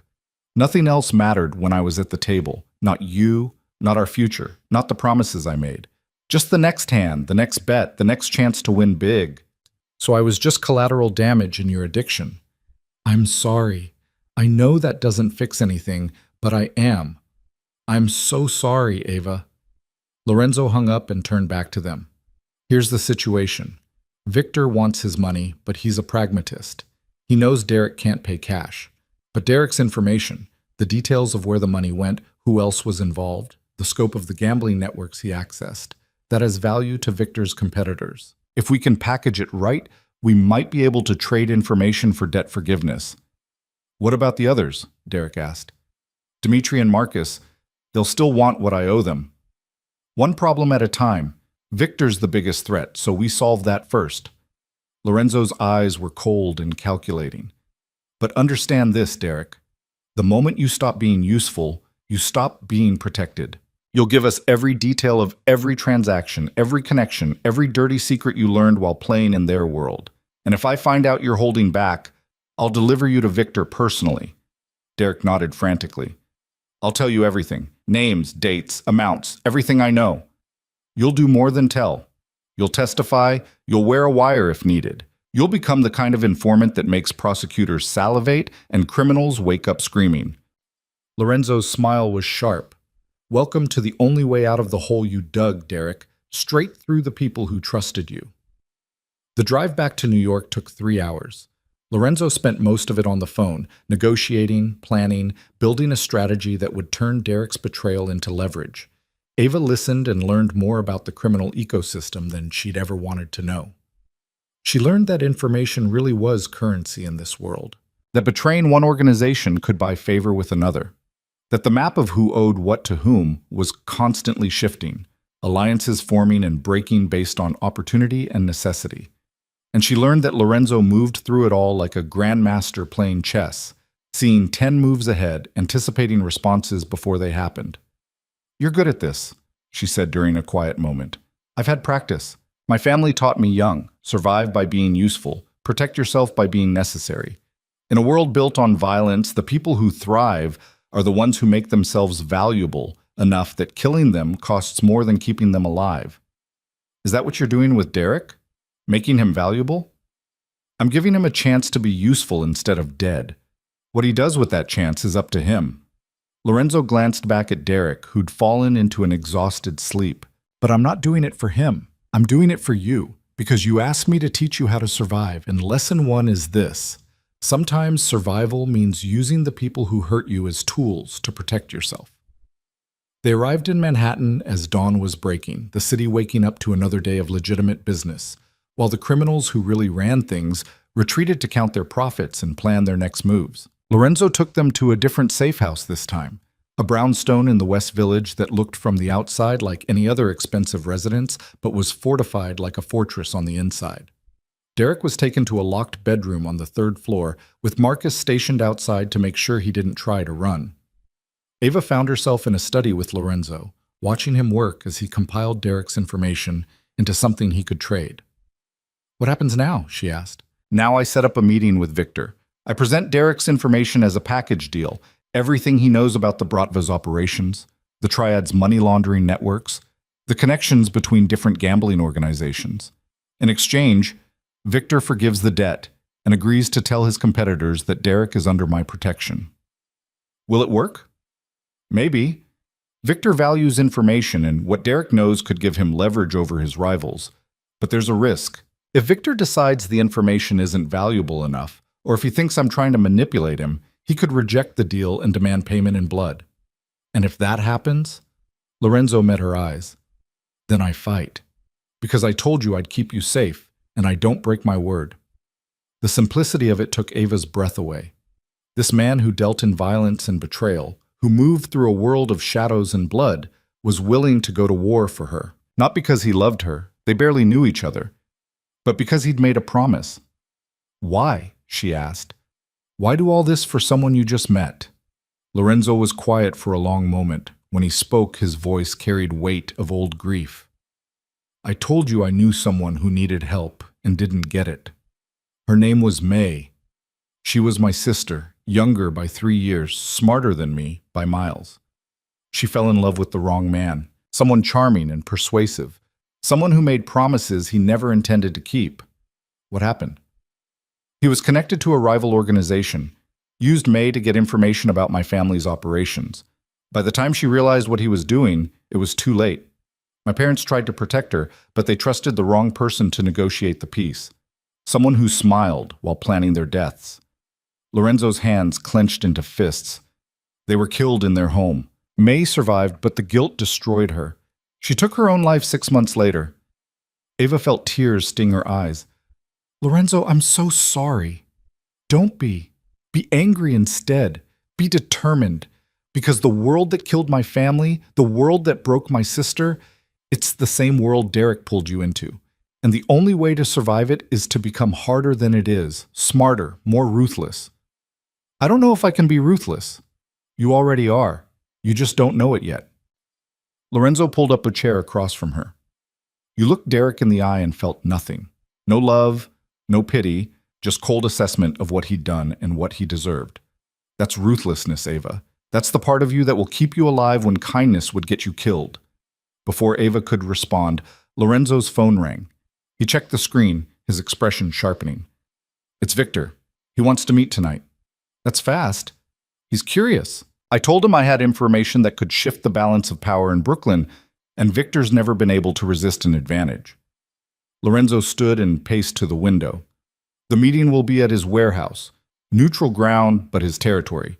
We'll be walking into the lion's den. Should I come with you? You have to. Victor wants to see you. Make sure you're real and not just a story I'm selling.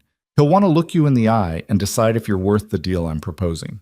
Ava's stomach tightened. What should I do? Remember what I told you before. Show strength, not fear. Answer honestly. And let Victor see that you're not just Derek's victim. You're someone who learned from being betrayed and became dangerous because of it. They spent the rest of the day preparing. Lorenzo coached Ava on how to present herself, how to read Victor's tells, when to speak, and when to let silence do the work. He dressed her in clothes that were expensive but not flashy. A black suit that looked professional, heels that added height without sacrificing mobility. When she looked in the mirror, Ava barely recognized herself. The broken woman from Murphy's bar was gone. In her place stood someone harder, sharper, someone who looked like she belonged in Lorenzo's world of calculated dangers and necessary cruelties. As evening fell, they prepared to leave. Marcus would stay with Derek, making sure he didn't try to contact anyone or warn the people they were about to betray. Jin would drive, with a second team following at a distance in case things went wrong. Are you ready? Lorenzo asked. Ava checked her reflection one more time. No, but I don't think I ever will be. Good. Certainty makes you careless. A little fear keeps you sharp. They drove to Red Hook as darkness settled over the city. The warehouse looked different at night, more threatening, its red door like a warning painted in blood.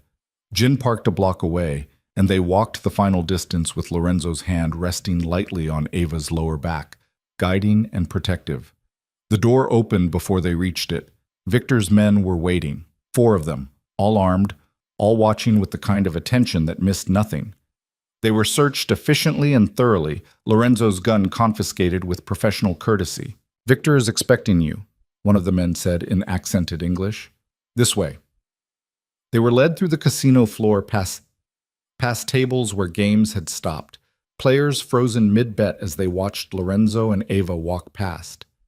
The private room Victor had used before was prepared, vodka on the table, chairs arranged for negotiation, soundproofing that would swallow screams. Victor was waiting, dressed in a suit that probably cost more than Ava's former yearly salary. Beside him stood 2 other men, one Asian, one who looked Middle Eastern, both carrying themselves with the same dangerous authority as Victor. Lorenzo, Miss Mitchell. Victor gestured to the chairs across from him. Allow me to introduce my associates. This is Dmitry Volkov, who represents certain Russian interests in Brighton Beach, and Marcus Chen, who handles financial matters for our friends in Chinatown. Ava's blood went cold. The other men Derek had borrowed from. Victor hadn't just accepted a meeting, he'd turned it into a tribunal. Lorenzo's expression didn't change, but Ava saw his jaw tighten fractionally. I wasn't aware this would be a group discussion. You offered information that affects all of us. It seemed appropriate to hear your proposal together. Victor poured vodka into 5 glasses. Please, sit. Let's discuss what you believe is worth $3 million. They sat. Lorenzo accepted the vodka but didn't drink, and Ava followed his lead. Across the table, 3 of the most dangerous men in New York watched them with expressions that promised nothing good. Derek Hayes borrowed from all of you, Lorenzo began. He used each debt to cover the others, creating a shell game that collapsed when his gambling addiction consumed everything. The result is that each of you has lost money and face with no clear path to recovery. We know this, Dmitry said, his accent thicker than Victor's. Tell us something we don't know. Derek kept records, detailed records of every transaction, every connection, every weak point in the gambling networks he accessed. He documented which casinos have soft security, which dealers can be bribed, which high rollers are vulnerable to pressure. He knows the infrastructure because he exploited it. Marcus Chen leaned forward. And you have these records?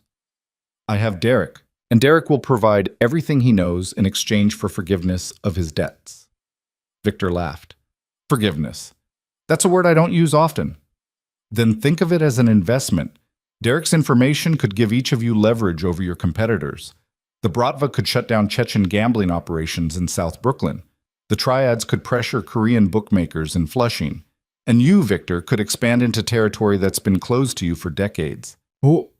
Or, Dmitry said slowly, we could simply kill Derek, kill you, and torture Miss Mitchell until she tells us where the money is. Ava felt her breath catch, but Lorenzo's voice remained steady. You could try, but Ava doesn't know where the money is because there is no money. Derek gambled it all away, and killing me would start a war you're not prepared to fight. I have alliances you don't want to test. Everyone has alliances until they're dead, Marcus said. True, but I've made arrangements.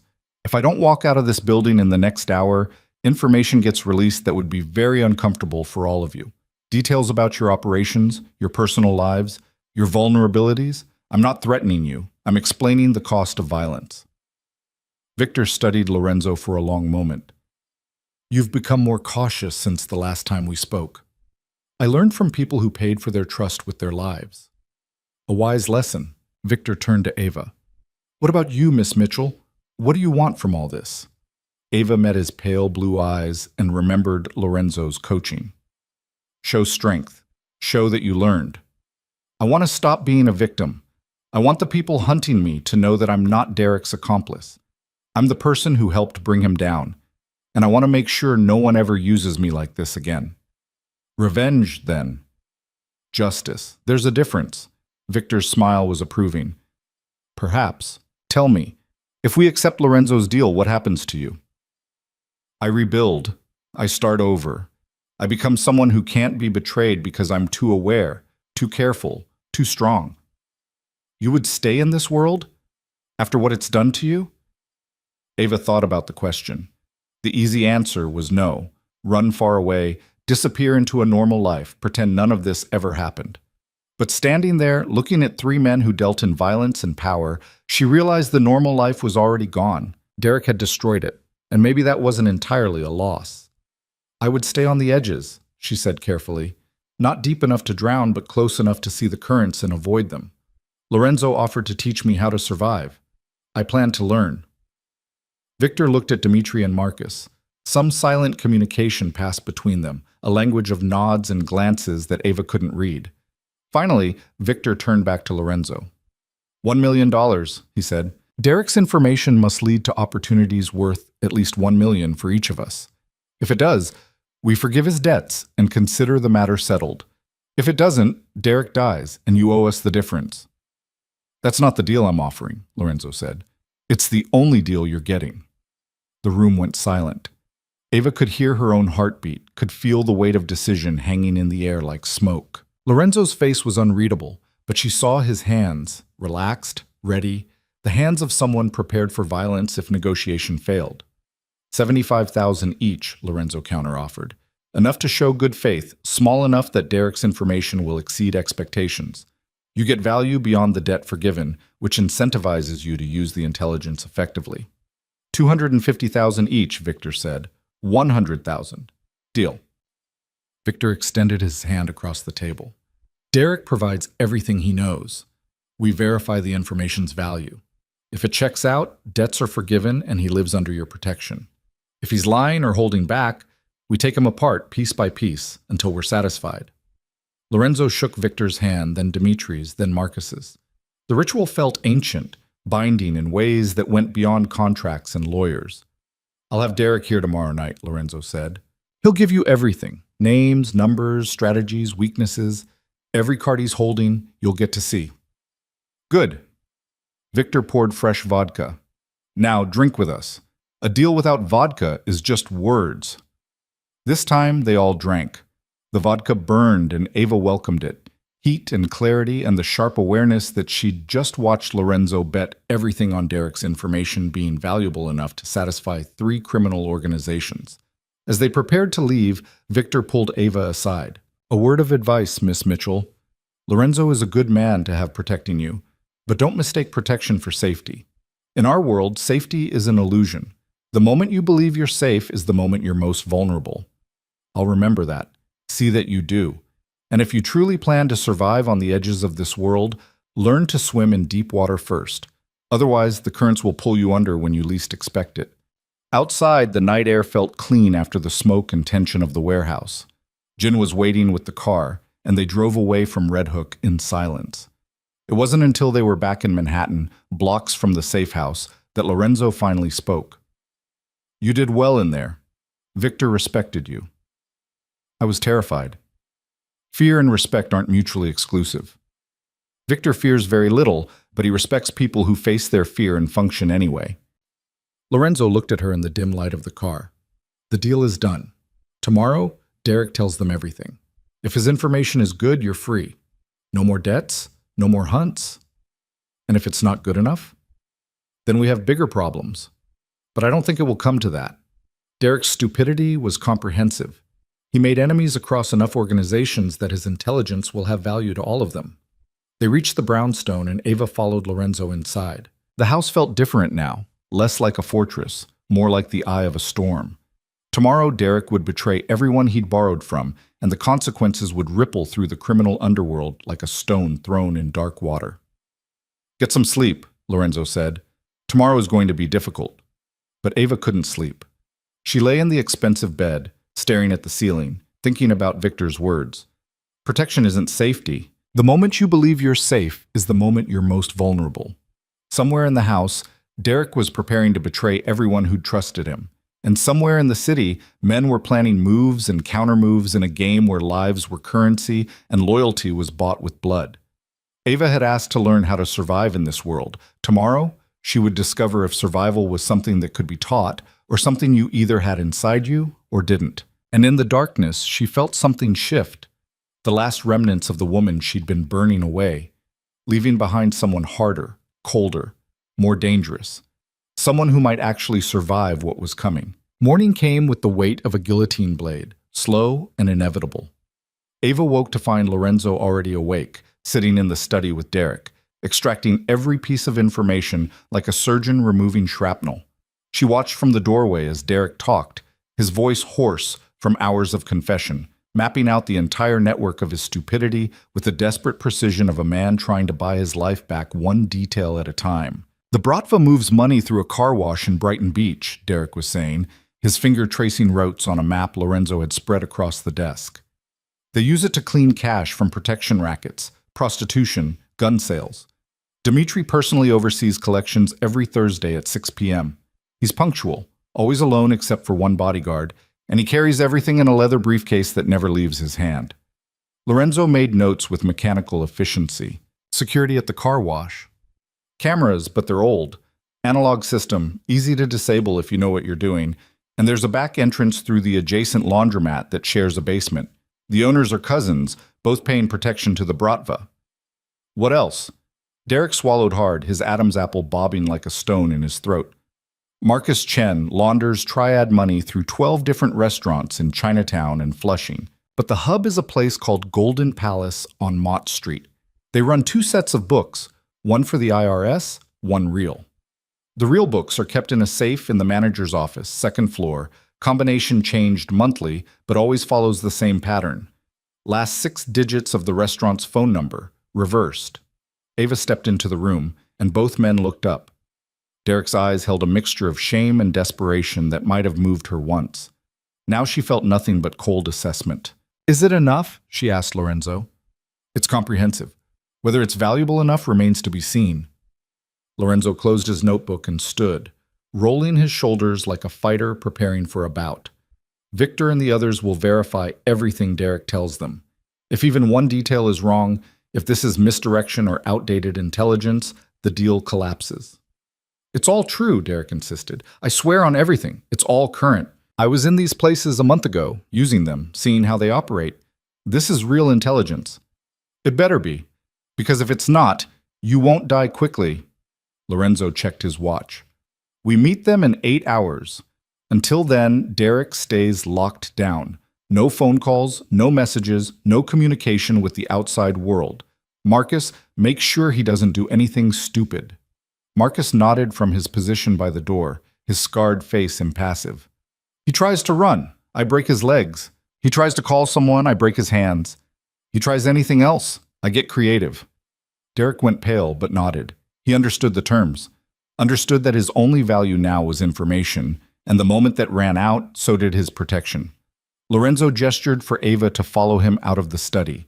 They walked to the kitchen, where Jin was making coffee with the same precision he brought to everything else. The morning light streaming through the windows felt surreal, too normal, too peaceful for what the day held. "Are you ready for tonight?" Lorenzo asked, accepting a cup from Jin. "I don't know what tonight looks like, so how can I be ready?" "Fair point." Lorenzo leaned against the counter, and for the first time since she'd met him, he looked tired. Not physically exhausted, but weighted down by the complexity of keeping all the pieces moving in the right direction. "Tonight, we go back to Victor's warehouse. Derek will present everything he knows to Victor, Dmitri, and Marcus. They'll ask questions, verify details, probe for weaknesses. If they're satisfied, they forgive the debts, and we walk away clean. And if they're not satisfied, then things get complicated very quickly." Ava sipped her coffee, letting the bitter heat ground her. "You keep saying we, but this is my problem, Lorenzo. Derek was my fiancé, my mistake. You've already done more than anyone had a right to ask." Lorenzo's dark eyes studied her with an intensity that made her breath catch. "I told you why I'm doing this. My sister died because no one fought for her when it mattered. I won't make that mistake twice. I'm not your sister." "No, you're stronger than she was." May was gentle, trusting, believed the best in people even when they showed her their worst. "You've been broken, and you're rebuilding yourself into something harder. That's rare, worth protecting." The compliment settled over Ava like armor she hadn't known she needed. "Teach me something." Lorenzo raised an eyebrow. "What?" "You said you'd teach me to survive. We have 8 hours before the meeting. Teach me something that matters." Lorenzo set down his coffee and considered her request. Then, slowly, he smiled. "All right, Jin, clear the training room. We're going to teach Miss Mitchell how to see the things most people miss." The training room was on the brownstone's 3rd floor, converted from what had probably once been servants' quarters. The space was sparse. Mats on the floor, weapons locked in a cabinet along one wall, mirrors covering another. It smelled like sweat and discipline. Lorenzo positioned Ava in the center of the room. Most people think survival is about fighting. It's not. It's about awareness. Seeing danger before it reaches you, recognizing threats before they materialize, reading a room faster than the room can read you. How do you teach that? By breaking down what you think you know and rebuilding it. Lorenzo walked a slow circle around her. Right now, someone is planning to kill you. Not metaphorically, literally. There's someone in this city who wants you dead or disappeared. Maybe it's someone we haven't identified yet. Someone Derek borrowed from that we don't know about. Maybe it's someone from one of the organizations who thinks you're a loose end. The specifics don't matter. What matters is that you operate from the assumption that danger is always present. Ava felt her pulse quicken. That sounds exhausting. It is, but it's also survival. Now, close your eyes. She did. The room disappeared, leaving only darkness and the sound of Lorenzo's footsteps circling her. How many exits are in this room? He asked. Ava tried to remember. The door we came through, and there was a window, I think. 3. The door, the window, and a fire escape access hidden behind the mirror on the east wall. You missed one, which means in an emergency, you'd have fewer options than you need. Open your eyes. She opened them. Lorenzo pointed to the mirror, and now that she was looking, she could see the faint outline of a doorframe behind the glass. Details matter. Now, I'm going to bring in 3 people. You're going to observe them for 30 seconds, then tell me which one is the threat. Jen entered first, followed by Marcus, and then a woman Ava hadn't seen before. Young, Asian, beautiful in a way that seemed almost weaponized. They stood in a line, and Lorenzo started a timer on his phone. Ava studied them. Jin looked calm, relaxed, his hands loose at his sides. Marcus was Marcus. Solid, immovable, radiating controlled violence. But it was the woman who caught Ava's attention. Her hands were still, but her weight was forward on her toes, ready to move. Her eyes tracked everything with the systematic attention of someone cataloging targets. Time, Lorenzo said. Who's the threat? The woman. Why? Her stance. She looks relaxed, but she's ready to move. And her eyes. She's measuring distances, calculating angles. The woman smiled. Very good. Most people see a pretty face and assume softness. Ava, this is Yuki. She handles wet work for my organization. Lorenzo gestured to the woman. She's killed 17 people in the past 3 years, all of them men who underestimated her because she's beautiful. Yuki's smile widened. 18, but who's counting? Ava felt ice in her stomach. This delicate woman with the dancer's grace was a killer, and she stood there smiling like they were discussing the weather. The lesson, Lorenzo said, is that threats don't always look threatening. Sometimes they look beautiful, harmless, vulnerable. You have to learn to see past the surface to the intention underneath. They spent the next 6 hours drilling. Lorenzo taught Ava how to read body language, how to spot surveillance, how to identify exits in any room she entered. He showed her where people concealed weapons, ankle holsters, waistbands, inside jacket pockets, the small of the back. He taught her the tells that indicated someone was lying, micro-expressions that flashed across faces too quick for conscious recognition but visible to a trained eye. Yuki demonstrated how to turn everyday objects into weapons. A pen became a stabbing implement. A scarf became a garrote. A cup of hot coffee became a blinding agent. Everything could be weaponized if you were desperate enough and creative enough. The goal, Lorenzo explained, isn't to make you a fighter. It's to make you aware enough that you never have to fight. You see danger coming, you avoid it. You recognize a trap, you don't walk into it. You identify a threat, you neutralize it before it becomes kinetic. By the time they finished, Ava's head was spinning with information. She felt like she'd taken a crash course in paranoia, but it was paranoia based on pattern recognition and tactical awareness rather than irrational fear. How do you live like this? She asked Lorenzo as they took a break, sitting on the mats with water bottles and the setting sun streaming through the windows.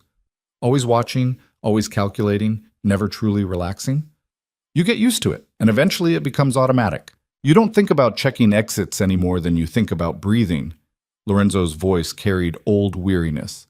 But you're right, it's exhausting, which is why most people in this world don't last long. They burn out, make mistakes, get careless.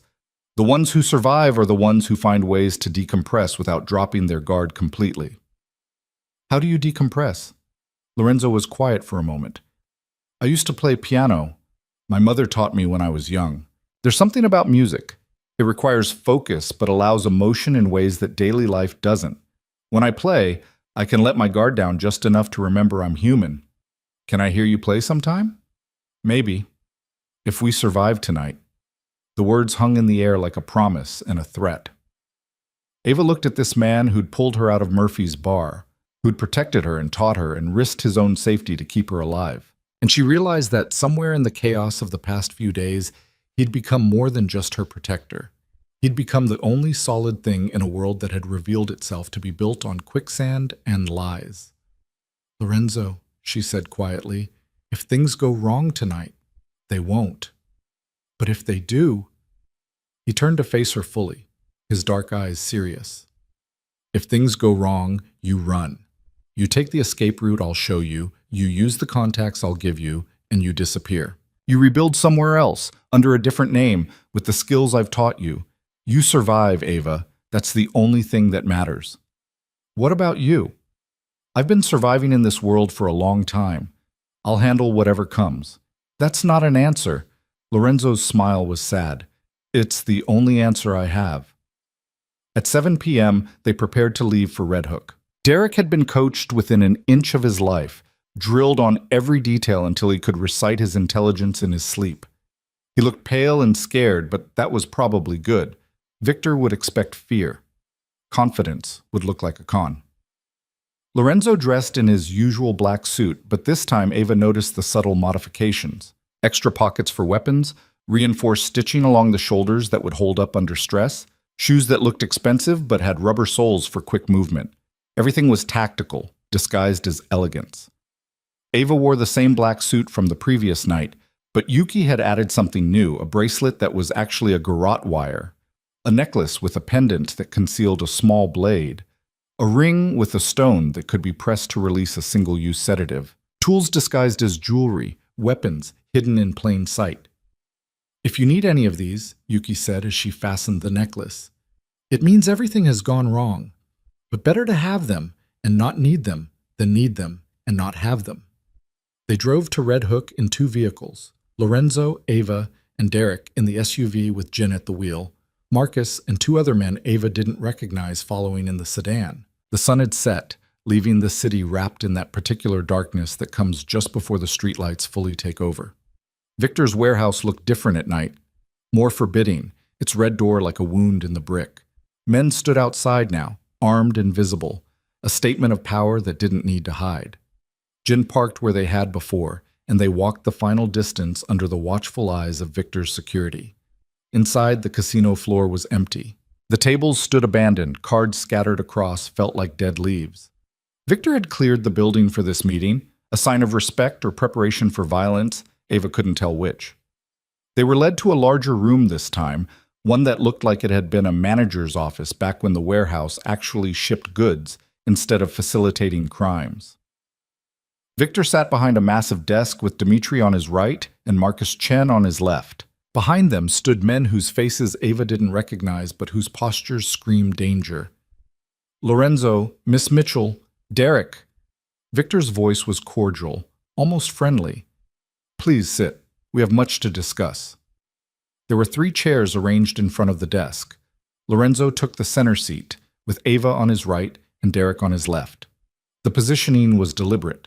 Lorenzo as the leader, Ava as the interested party, Derek as the product being sold.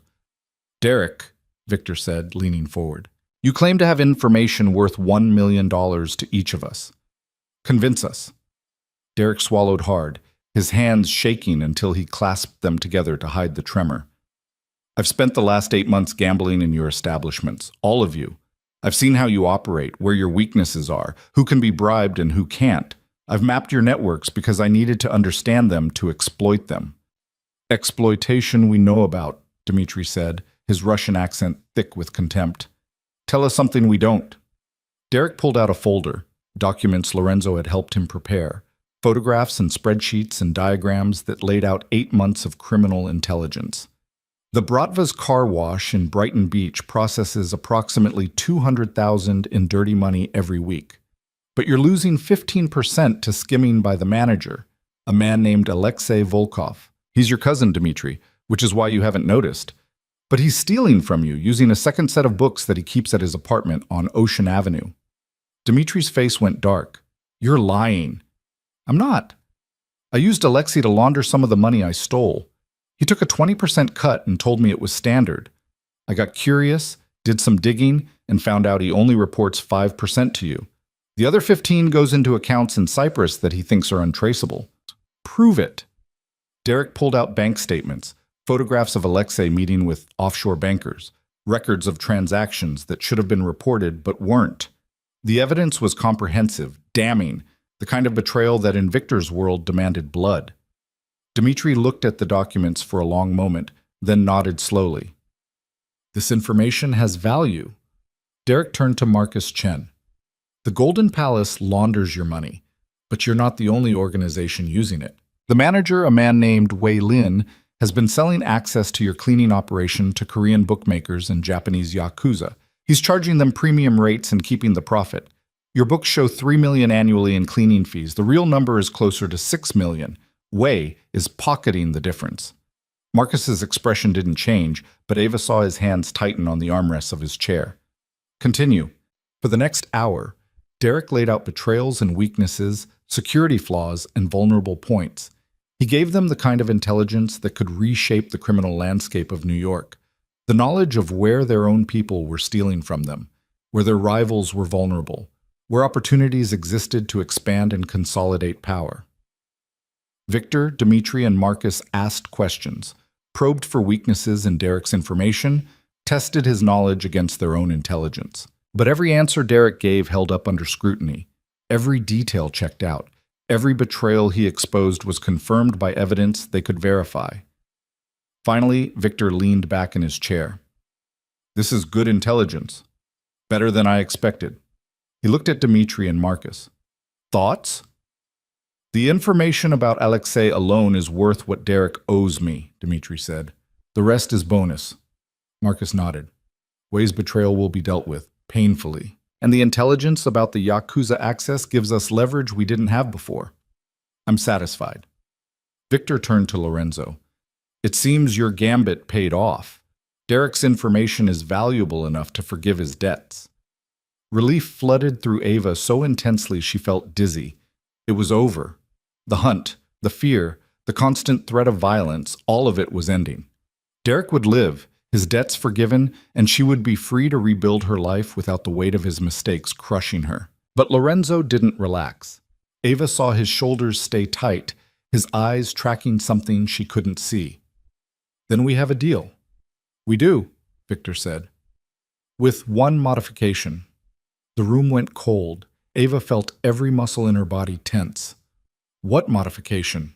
Lorenzo asked, his voice carefully neutral. Derek's debts are forgiven. But Derek himself remains an asset too valuable to release. Victor's smile was predatory. He's demonstrated knowledge and access to criminal networks across 3 organizations. That kind of intelligence-gathering ability is rare. I want him working for me. That wasn't the deal, Lorenzo said. The deal was debt forgiveness in exchange for information. I'm forgiving the debt. Derek is free of financial obligation, but I'm offering him employment. Lucrative employment, with benefits that include continued breathing. Victor's eyes were hard. He can accept, or he can refuse and take his chances with the people who are still hunting him. His choice. Derek looked like he was going to be sick. What would I be doing? Intelligence gathering. You'd move through the gambling world, the financial world, gathering information about my competitors and my associates. You'd report to me personally, and in exchange, you'd be protected, compensated, and alive. Victor leaned forward. It's a generous offer, Derek. I suggest you take it. Lorenzo's hand moved to Ava's knee under the table, squeezing once. A warning to stay quiet, to let this play out. She forced herself to breathe evenly while her mind raced through the implications. Derek was trapped. Victor was offering him a choice that wasn't really a choice at all. Work for him or die. And if Derek accepted, he'd be permanently bound to the criminal world, a tool to be used and discarded when his usefulness expired. I accept, Derek said quietly. I'll work for you. Excellent. Victor stood, and everyone else rose with him. Then we're done here. Derek stays with me. Lorenzo, Miss Mitchell, you're free to go. Thank you for bringing this opportunity to my attention. Derek comes with us tonight, Lorenzo said. We'll deliver him to you tomorrow, after he's had time to settle his affairs. No. The word was final. He stays now. I don't give people time to run, Lorenzo. You should know that. The temperature in the room dropped. Ava saw Lorenzo's jaw tighten, saw the calculation in his eyes as he weighed options. They were surrounded by Victor's men, outgunned and outmaneuvered. Fighting would be suicide. But then Derek spoke. It's okay, Lorenzo. This is fair. I created this mess. I'll pay for it. He turned to Ava, and she saw real remorse in his eyes for the first time.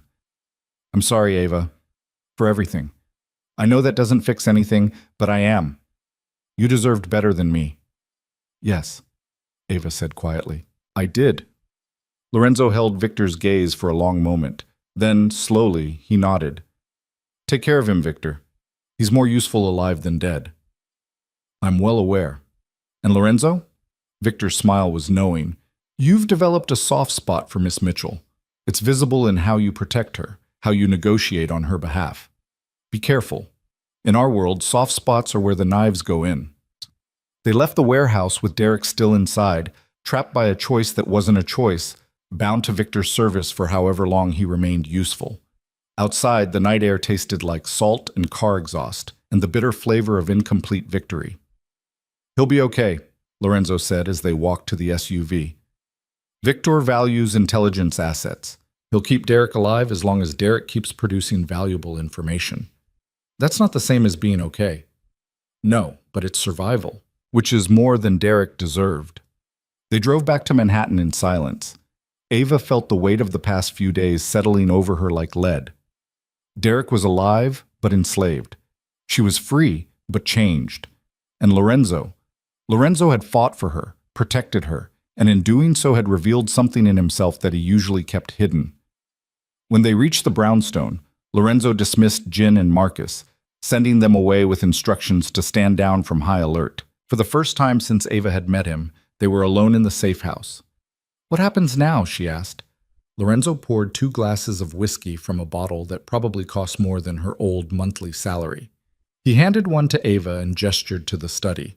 Now you decide who you want to become. They sat in chairs facing each other, the whiskey warm and smooth, the room quiet except for the distant sounds of the city outside. Lorenzo looked tired, truly tired, in a way that went beyond the physical. You're free, he said. Victor accepted the deal. No one is hunting you anymore. You can go back to your old life, or what's left of it. Find a new job, a new apartment, rebuild the normal life Derek destroyed. Or you stay. You continue learning what I've been teaching you. You develop skills that make you valuable in ways that don't require you to be a victim waiting for rescue. Lorenzo's dark eyes were serious. The world you've seen this week doesn't disappear just because you close your eyes to it. It's always there, running parallel to the legitimate world, touching it in 1,000 invisible ways. You can pretend it doesn't exist, or you can learn to navigate it well enough that it can't hurt you. Ava thought about the woman she'd been a week ago. Broken, desperate, drowning in a dive bar while her life burned down around her. That woman was dead. She'd died somewhere between Murphy's bar and Victor's warehouse, burned away by fear and survival, and the cold clarity that came from seeing the world as it really was. What would staying look like? You'd work for me. Not in the criminal enterprise. I don't need another enforcer or intelligence gatherer. But I have legitimate businesses that need managing. Import-export companies, real estate holdings, investment portfolios. They're clean, legal, profitable. But they benefit from someone who understands both worlds, who can see the currents underneath the surface. You're offering me a job. I'm offering you a future where you're never vulnerable again, where you have the skills to protect yourself and the resources to rebuild on your own terms. Lorenzo set down his glass. But I'm also offering you a choice, stay or go. Build something new or reclaim something old. Either way, you'll be okay, Ava. You're stronger than you think. Ava stood and walked to the window. Manhattan spread out before her, millions of lives being lived in millions of apartments, most of them blissfully unaware of the shadows that moved beneath the surface of their daily existence. She could rejoin that world, find another accounting job, another cheap apartment, another normal boyfriend who might or might not destroy her life. Or she could stay in the liminal space Lorenzo occupied, not fully criminal, not fully legitimate, but somewhere in between where the rules were different and survival required different skills. I'll stay, she said, turning back to him. Teach me everything. Lorenzo smiled, and it was the first genuinely warm smile she'd seen from him. Then tomorrow, your real education begins. Tonight, you should rest. You've earned it. But before Ava could move toward the door, the window behind her exploded inward in a shower of glass and gunfire. She felt Lorenzo hit her from the side, driving her to the floor as bullets chewed through the study, tearing apart furniture and books and the illusion of safety. Through the chaos, Ava heard Lorenzo shouting into his phone, calling for backup, for Jin and Marcus, for anyone who could reach them before whoever was attacking finished the job. She tasted blood, her own or Lorenzo's, she couldn't tell, and felt the brutal weight of a lesson she should have learned earlier. Victor had been right. The moment you believe you're safe is the moment you're most vulnerable. And someone had been waiting for exactly that moment to strike. The gunfire stopped as suddenly as it started, leaving only the ringing silence of violence and the acrid smell of cordite hanging in the air. Lorenzo rolled off Ava, his hand pressed against his shoulder where blood was seeping through his shirt in dark pulses. "Stay down," he hissed, reaching for the gun he kept in a hidden compartment beneath the desk. His movements were slower than usual, pain making him careful where he was usually fluid. Ava's ears were ringing, her heart hammering so hard she could feel it in her throat. Broken glass covered the floor like scattered diamonds, each piece catching the light from the street below. Through the shattered window, she could see the building across the street, a perfect sniper position with clear line of sight into the study. "You're hit," she said, her voice sounding distant and strange through the ringing in her ears. "I'm functional. That's what matters." Lorenzo checked his gun, his jaw tight with pain. "They used the meeting with Victor as a distraction, waited until we were alone and dropped our guard." "Who? Who's doing this?" Before Lorenzo could answer, footsteps pounded up the stairs. He swung his gun toward the door, but it was Jin who burst through, weapon drawn, his usually calm face tight with fury. Two shooters across the street, third floor. Marcus is engaging from the rear position. Jin crossed to Lorenzo, saw the blood, and his expression went even harder. "How bad?" "Through and through, missed the bone." Lorenzo stood, swaying slightly, but refusing to show weakness. "Did you see who they are?" "Professional contractors. Not Victor's people, not Bratva, not Triad." Jin moved to the window, careful to stay out of the sight line. "Which means someone else wants you dead," and waited for the perfect moment. Ava's mind raced through the past week, through all the enemies Lorenzo had made protecting her. Derek, someone who didn't want him talking. Lorenzo's eyes sharpened despite the pain. Derek knows things that go beyond Victor's operations.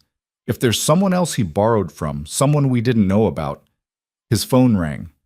Lorenzo checked the screen with his good hand, and his expression went cold. "It's a block number," he answered on speaker. "This is Key." "Lorenzo." The voice was smooth, cultured, with an accent Ava couldn't place. "I hope I haven't inconvenienced you too badly. The shooting was meant to be fatal, but I understand my people missed. They won't miss again." "Who is this?" "Someone Derek borrowed from, someone he promised things to, someone who doesn't appreciate being cut out of your deal with Victor, Dmitri, and Marcus." The voice carried amusement, like this was all a game. "My name is Konstantin Volkov, and I believe you have something that belongs to me." Lorenzo's jaw tightened. "Volkov, I should have known." Jin's expression went grim. He pulled out his phone and started typing rapidly, pulling up information even as the conversation continued. "You've heard of me then. Good. That saves time on introductions." Konstantin's voice was pleasant, conversational. "Derek Hayes borrowed $2 million from me 18 months ago, used it to gamble, lost it all, then borrowed from others to try to pay me back. A very foolish strategy, but gamblers are rarely wise." "And you want your money." "I want more than money, Lorenzo. I want Derek. He has information about certain operations in Eastern Europe that I cannot allow Victor or the others to access. Information that could destabilize arrangements that took me years to build." Ava felt ice flood through her veins. "Derek's already with Victor. You're too late." "Miss Mitchell, the woman who started all this by being too trusting." Konstantin's laugh was soft. "No, I'm not too late. Victor has Derek in his warehouse, yes, but I have something Victor values more. Something that will ensure he trades Derek back to me within the hour.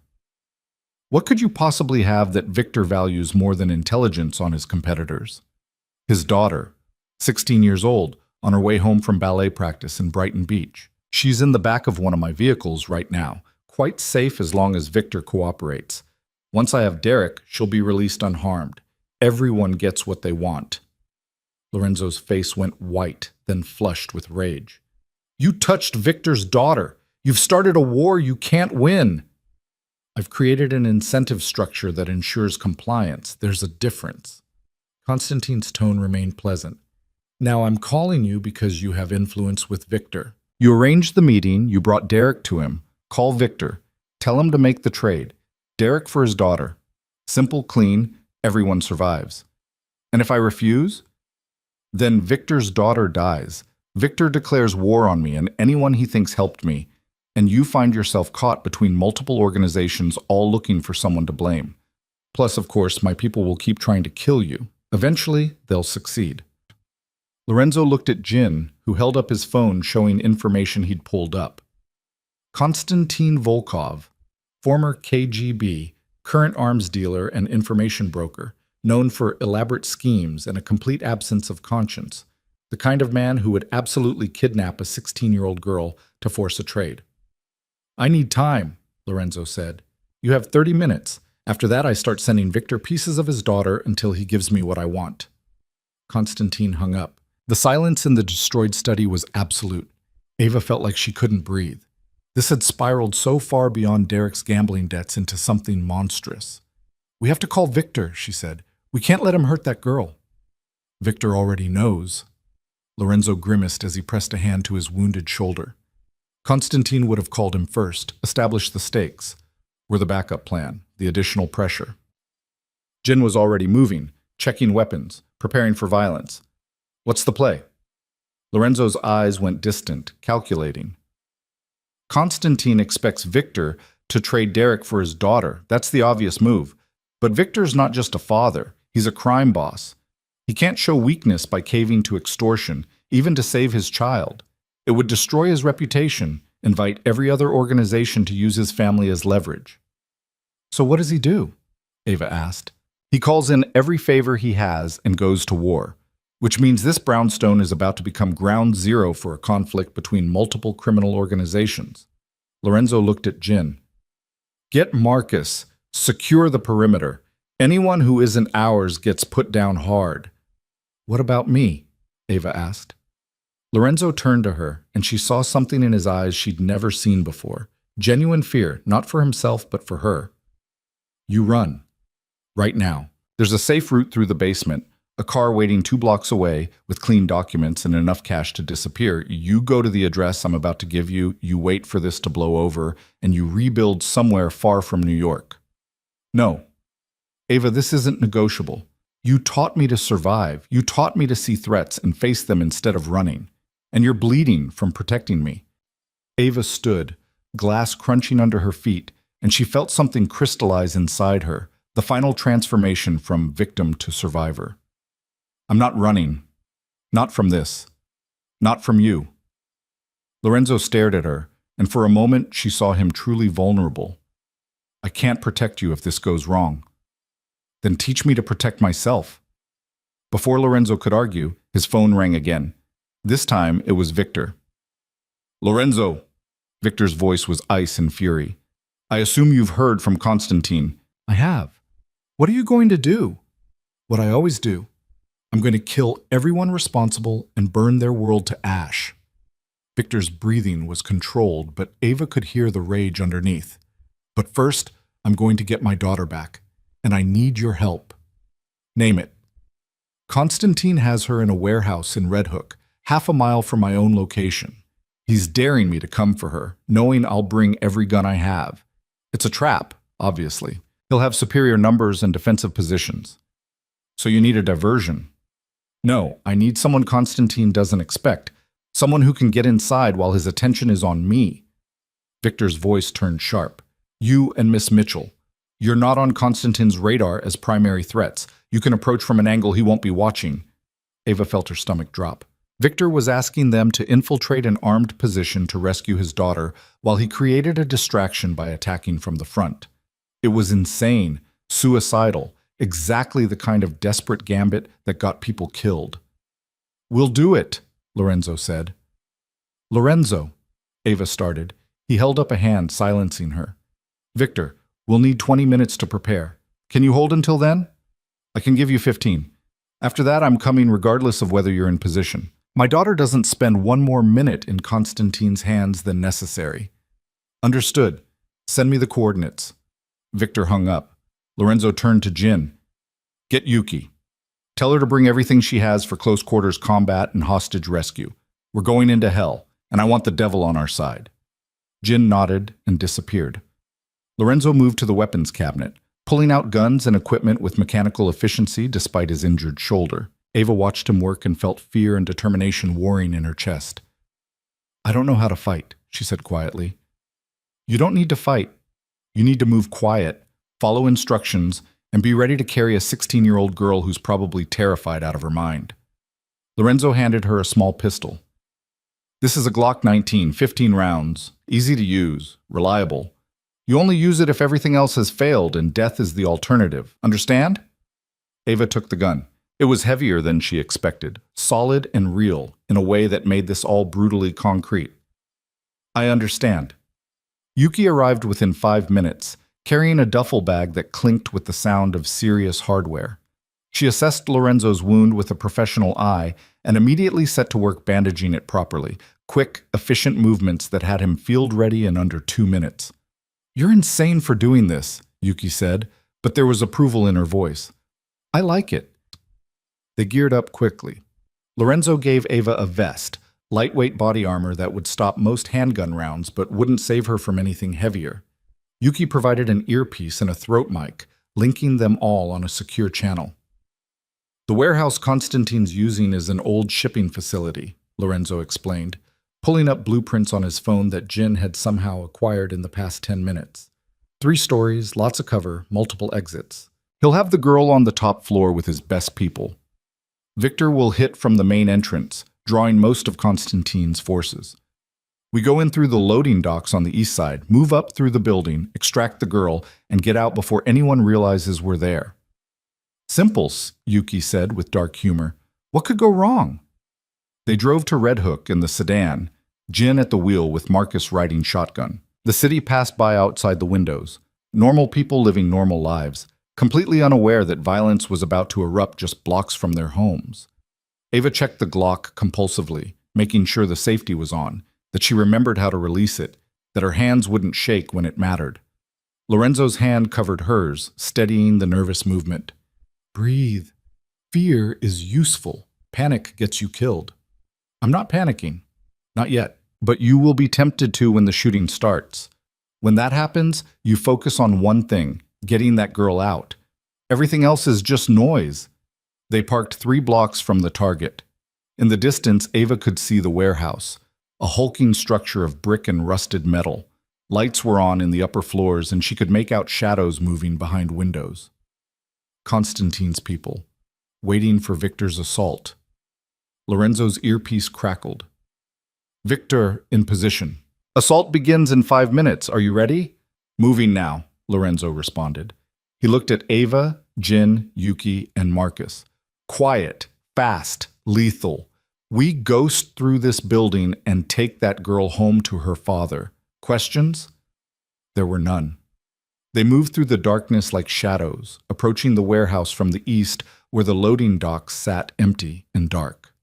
Yuki picked the lock in seconds, and they slipped inside to a space that smelled like old oil and decay. The interior was a maze of crates and shipping containers, creating natural corridors and choke points. Jin led with Lorenzo close behind, both moving with the practiced silence of people who'd done this 1,000 times. Ava followed, trying to remember Yuki's training from earlier. Heel to toe, minimal noise, eyes always moving. They reached the stairs just as the sound of gunfire erupted from the front of the building. Victor had begun his assault. The noise was deafening even through the thick walls. Automatic weapons, explosions, the chaos of professional violence. "Go," Lorenzo said, and they rushed up the stairs while Constantine's people scrambled toward the main entrance to repel Victor's attack. The second floor was deserted, all hands pulled to defend against the frontal assault. They moved through it like ghosts, encountering no resistance. But the third floor would be different. That's where Constantine would keep his highest value asset, protected by his best people who wouldn't abandon their posts even under attack. At the top of the stairs, Lorenzo held up a fist. They stopped. Ava could hear voices ahead, Russian, arguing about whether to move the girl or hold position. Lorenzo made hand signals to Jin and Marcus, and they moved forward with perfect coordination. The hallway beyond was lit by bare bulbs, harsh and revealing. 4 men stood guard outside a door at the far end, all armed, all alert despite the battle raging below. These were professionals who understood their job was to protect the girl, not chase glory-fighting Victor's forces. Lorenzo looked at Yuki and nodded. She moved like water, flowing down the hallway with impossible speed and silence. The first guard didn't even see her coming, just felt the wire loop around his neck, and his consciousness fade as she choked him unconscious. The second guard turned, raising his weapon, but Jin was already there with a suppressed pistol that coughed twice, putting the man down with brutal efficiency. The third and fourth guards had time to shout, to raise their weapons, to fire shots that went wild as Lorenzo and Marcus returned fire with the precise accuracy of people who'd survived more gunfights than Ava could imagine. The guards dropped, and suddenly the hallway was quiet except for Ava's hammering heart. "Clear," Lorenzo said into his mic, moving to extract. He kicked open the door to reveal a sparse room with a single chair in the center. Victor's daughter sat bound to it, a thin girl with dark hair and her father's pale blue eyes, tears streaming down her face, but her expression defiant. When she saw them, hope and fear warred on her features. "We're here to take you home," Lorenzo said in Russian, his voice gentle in a way Ava had never heard before. "Your father sent us." Yuki was already cutting the girl's bonds with a knife that appeared from nowhere. The moment she was free, the girl lunged forward and Ava caught her, holding her while she sobbed against her shoulder. "It's okay," Ava murmured. "You're safe now. We've got you." "Not safe yet," Jin said from the doorway. "We've got company, multiple targets closing fast." They'd been spotted. Constantine's people were coming, and they were trapped 3 floors up with limited exits and a terrified teenager who'd just been through hell. Lorenzo's jaw set in that way Ava recognized, the way that meant he was about to do something dangerous. "Jin, Marcus, Yuki, get the girl out. East exit, back to the vehicles. Ava goes with you." "What about you?" Ava demanded. "I'm going to make sure Constantine doesn't follow." Lorenzo checked his weapon, his wounded shoulder forgotten in the surge of combat focus. "And I'm going to have a conversation with a man who thought kidnapping children was acceptable strategy." "Lorenzo, you can't!" He grabbed her face with both hands, his dark eyes burning into hers. "I told you I'd protect you. I told you I'd keep you safe. This is how I do that. You take Victor's daughter, and you run, and you let me handle what comes next." "No, I'm not leaving you." "Ava," I said no. She pulled the Glock from her waistband, checked it the way he'd taught her, and met his eyes with steel she didn't know she possessed. "You taught me to survive. That means surviving together or not at all." For a heartbeat, Lorenzo just stared at her. Then, slowly, he smiled. A real smile, warm and genuine and proud. "You're insane." "I learned from the best." Jin grabbed Victor's daughter. "We don't have time for this. If you're both staying, we need a defensive position. The office at the end of the hall has reinforced walls and one entrance.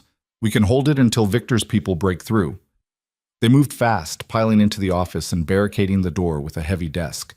Through the thin walls, Ava could hear footsteps approaching, lots of them, converging on their position with lethal intent.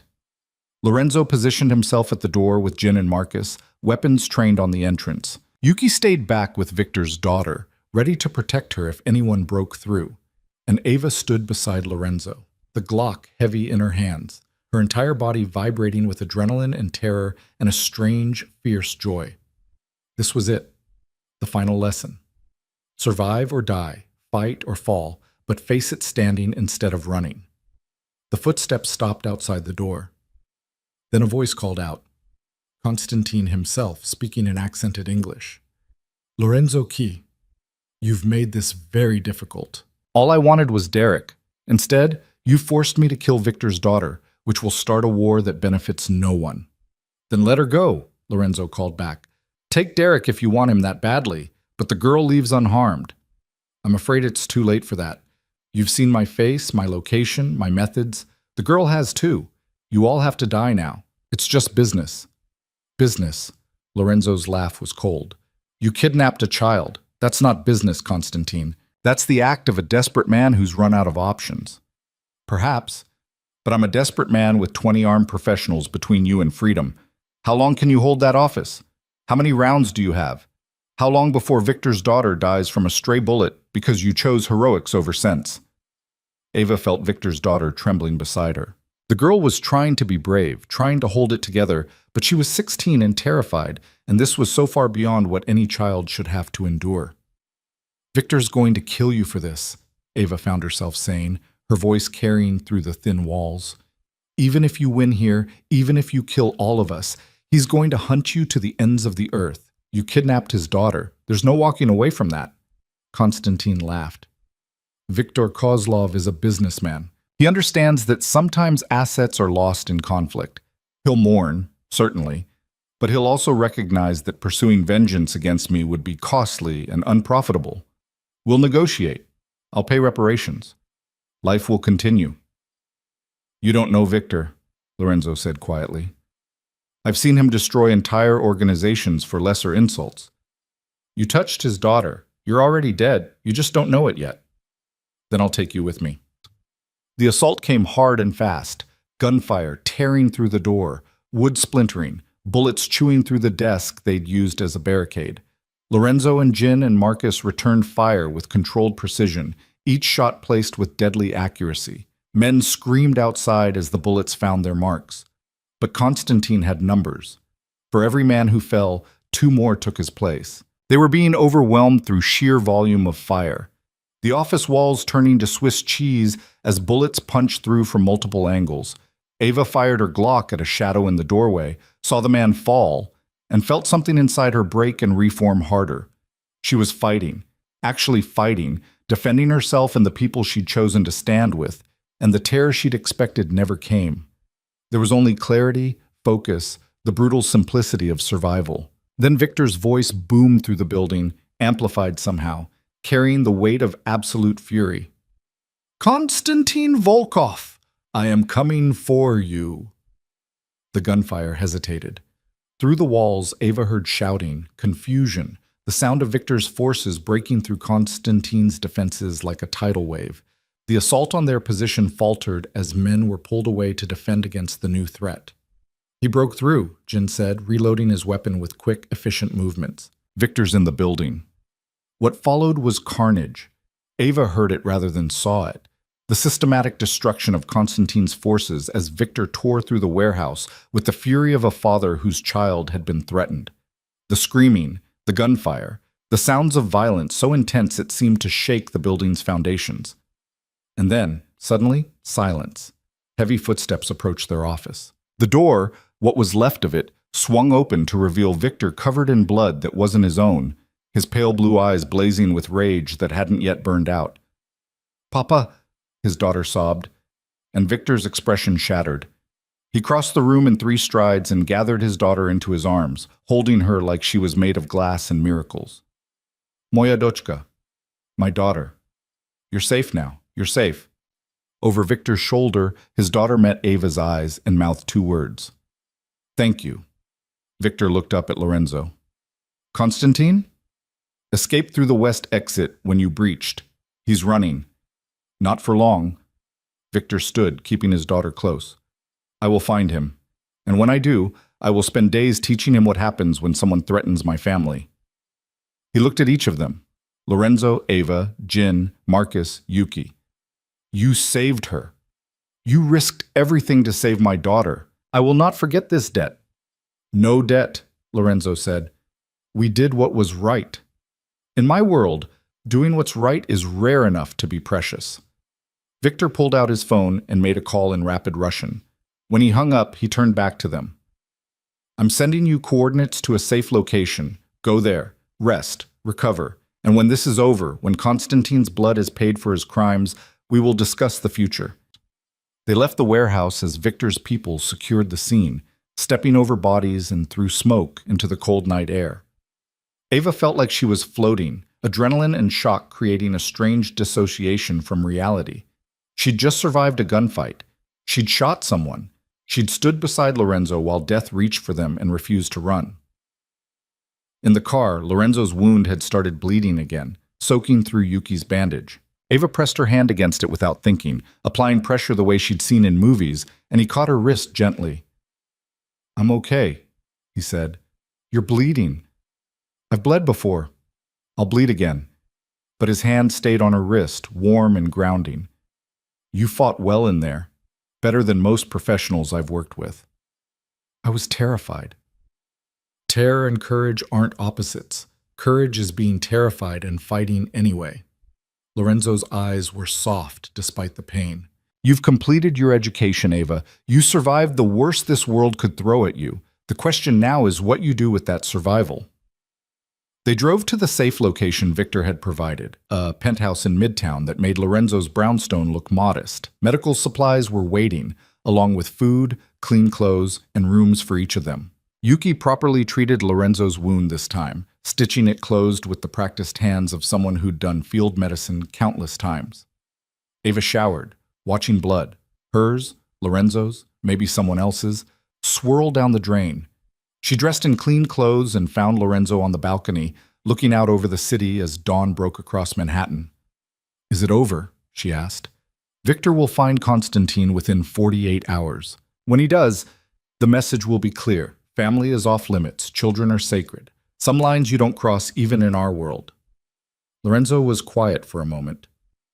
"Derek's probably dead already. Victor would have killed him the moment he learned about Constantine's involvement. Can't risk Derek having information Constantine might use." Ava should have felt something about Derek's death. Grief, anger, satisfaction, something. But all she felt was tired acceptance. Derek had made his choices. He'd gambled his life away one bad decision at a time, and eventually, the house always won. "What happens to me now?" Lorenzo turned to face her, and in the morning light, he looked younger, less burdened. "That depends on what you want. The job offer still stands. Work for me, learn the business, build something new from the ashes of your old life. Or take the money I'll give you and disappear. Start fresh somewhere far from all this." "What do you want?" Ava asked. The question seemed to surprise him. "What I want isn't relevant." "It is to me." Lorenzo studied her face like he was seeing her for the first time. "I want you to stay, but I won't ask you to. This world, Ava, it takes and takes and takes until there's nothing left. I've lost everyone I've ever cared about to it. I won't do that to you." "What if I choose to stay anyway? Then I'll teach you everything I know. How to build legitimate wealth from criminal connections. How to move between worlds without being swallowed by either. How to be someone who can't be used or broken or destroyed by the next Derek who comes along." Lorenzo's voice was rough. "And I'll protect you. Not because you need it, but because I want to. Because somewhere in the past week, you stopped being a responsibility and became someone I—" He stopped, the words catching like they cost too much to say. "Someone you what?" Ava prompted gently. "Someone I can't imagine my life without." The confession hung in the air between them, raw, honest, terrifying in its vulnerability. Ava stepped closer, close enough to see the exhaustion in Lorenzo's eyes, the pain he carried from wounds older than the bullet in his shoulder. "I was drowning in that bar," she said quietly. "Everything I thought I knew was gone. Everyone I thought I could trust had betrayed me, and I was ready to let it all just end. Then you walked in. You didn't save me, Lorenzo. You gave me the tools to save myself. And then you stood beside me while I learned how to use them." "Ava, I'm not finished." She took his hand, lacing her fingers through his. "I don't know what happens next. I don't know if I can really survive in your world, or if this is just adrenaline and trauma bonding. But I know I want to try. With you. Building something that's ours, not stained by Derek's mistakes or my old life's failures." Lorenzo's thumb traced circles on her palm. "It won't be easy. Nothing worth having ever is. You'll see things that will haunt you. Do things that will change who you are. I already have. And I'm still standing. He pulled her close then, wrapping his arms around her despite the pain in his shoulder, and Ava felt something settle inside her, the bone-deep certainty that this was where she was supposed to be. Not because it was safe or comfortable or what she'd planned, but because it was real and hard, and hers. We'll start small, Lorenzo said against her hair. Legitimate businesses, clean operations. You'll learn the infrastructure, meet the contacts, understand how everything connects. And if you decide it's too much, if you want out, I'll make sure you have everything you need to disappear completely. And if I don't want out, then we build something together, something my sister would have been proud of. Something that uses the power and connections of this world to do actual good instead of just extracting profit. Ava pulled back enough to see his face. What did you have in mind? Over the next hour, as Manhattan woke up around them, Lorenzo outlined his vision. A foundation that helped victims of gambling addiction get treatment instead of ending up in debt to criminals. Legitimate businesses that employed people trying to escape the underworld. Safe houses for women fleeing abusive situations like the one that had destroyed his sister. Use the devil's money to do heaven's work, Lorenzo said with a slight smile. That's what my mother used to say. She ran charities her whole life funded by my father's less-than-legal operations. I think she'd like knowing I'm trying to honor that legacy. I'd like to help, Ava said. I know what it's like to be vulnerable, to need help and not know where to find it. Maybe we can make sure fewer people feel that way. They spent the next 3 days in the penthouse, while Victor's war with Constantine played out across the city. Lorenzo's network kept them updated, Constantine's operations being systematically dismantled, his people turning on him to save themselves, the noose tightening with brutal efficiency. On the 4th day, Victor called. It's done. Constantine won't trouble anyone again. Lorenzo didn't ask for details. Some questions were better left unasked. What about Derek? Ava asked when Lorenzo hung up. Victor confirmed it. Derek died the night Constantine kidnapped his daughter. Quick, painless, more mercy than he probably deserved. Lorenzo looked at her carefully. How do you feel? Ava examined her emotions like artifacts in a museum, distant, interesting, but no longer capable of hurting her. I feel nothing. He was part of my old life. That person he betrayed doesn't exist anymore. Good. Indifference is healthier than hatred. Hatred keeps you tied to the past. 2 weeks later, they returned to the brownstone. It had been repaired, the shattered windows replaced, the bullet holes patched, all evidence of violence erased like it had never happened. But Ava could still see it, could still feel the weight of that night when death had come calling and she'd chosen to fight instead of run. Lorenzo started teaching her the business, not the criminal operations. He was slowly extracting himself from those, fulfilling old obligations but taking no new ones. Instead, he showed her the legitimate empire he'd been building for years. Import companies that actually imported legal goods. Real estate holdings that provided affordable housing instead of money laundering. Investment portfolios that funded startups and small businesses instead of criminal enterprises. This is what I want to leave behind, he explained as they toured a property he was converting into transitional housing for women escaping domestic violence. Not fear or violence or the weight of crimes that can never be forgiven, but something that actually helps people, that makes the world marginally less terrible. Ava learned quickly. She had a mind for numbers and patterns, skills that had been wasted reconciling expense reports, but flourished when applied to building sustainable businesses. Within a month, she was managing 3 of Lorenzo's companies, making decisions that affected real lives in real ways.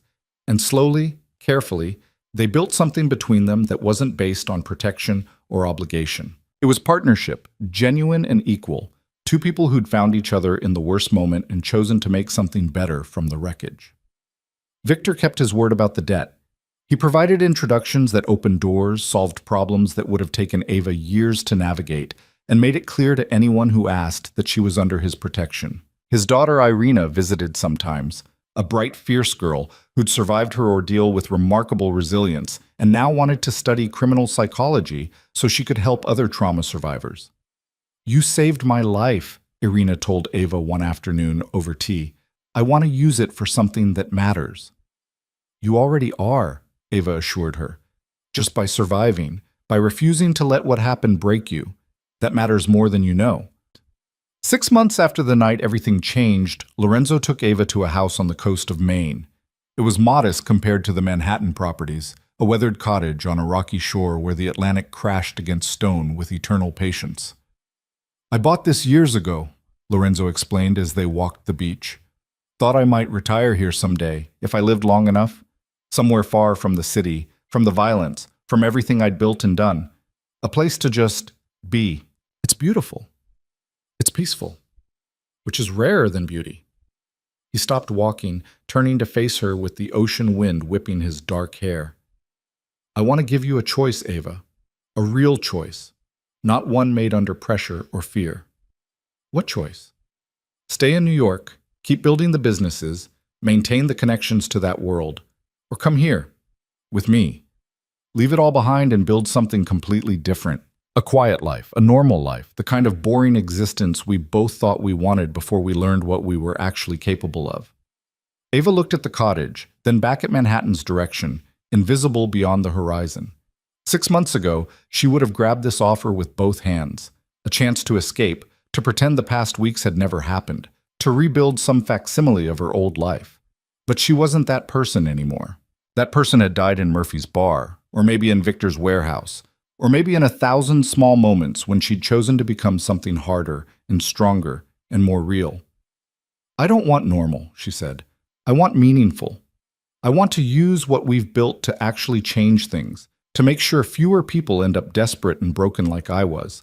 We can do that from New York. We can't do it hiding in Maine." Lorenzo smiled like she'd given him a gift. "I was hoping you'd say that." But Ava added, "We should keep this place.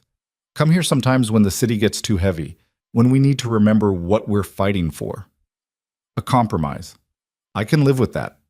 They spent a week at the cottage, learning how to exist without the constant pressure of threats and obligations.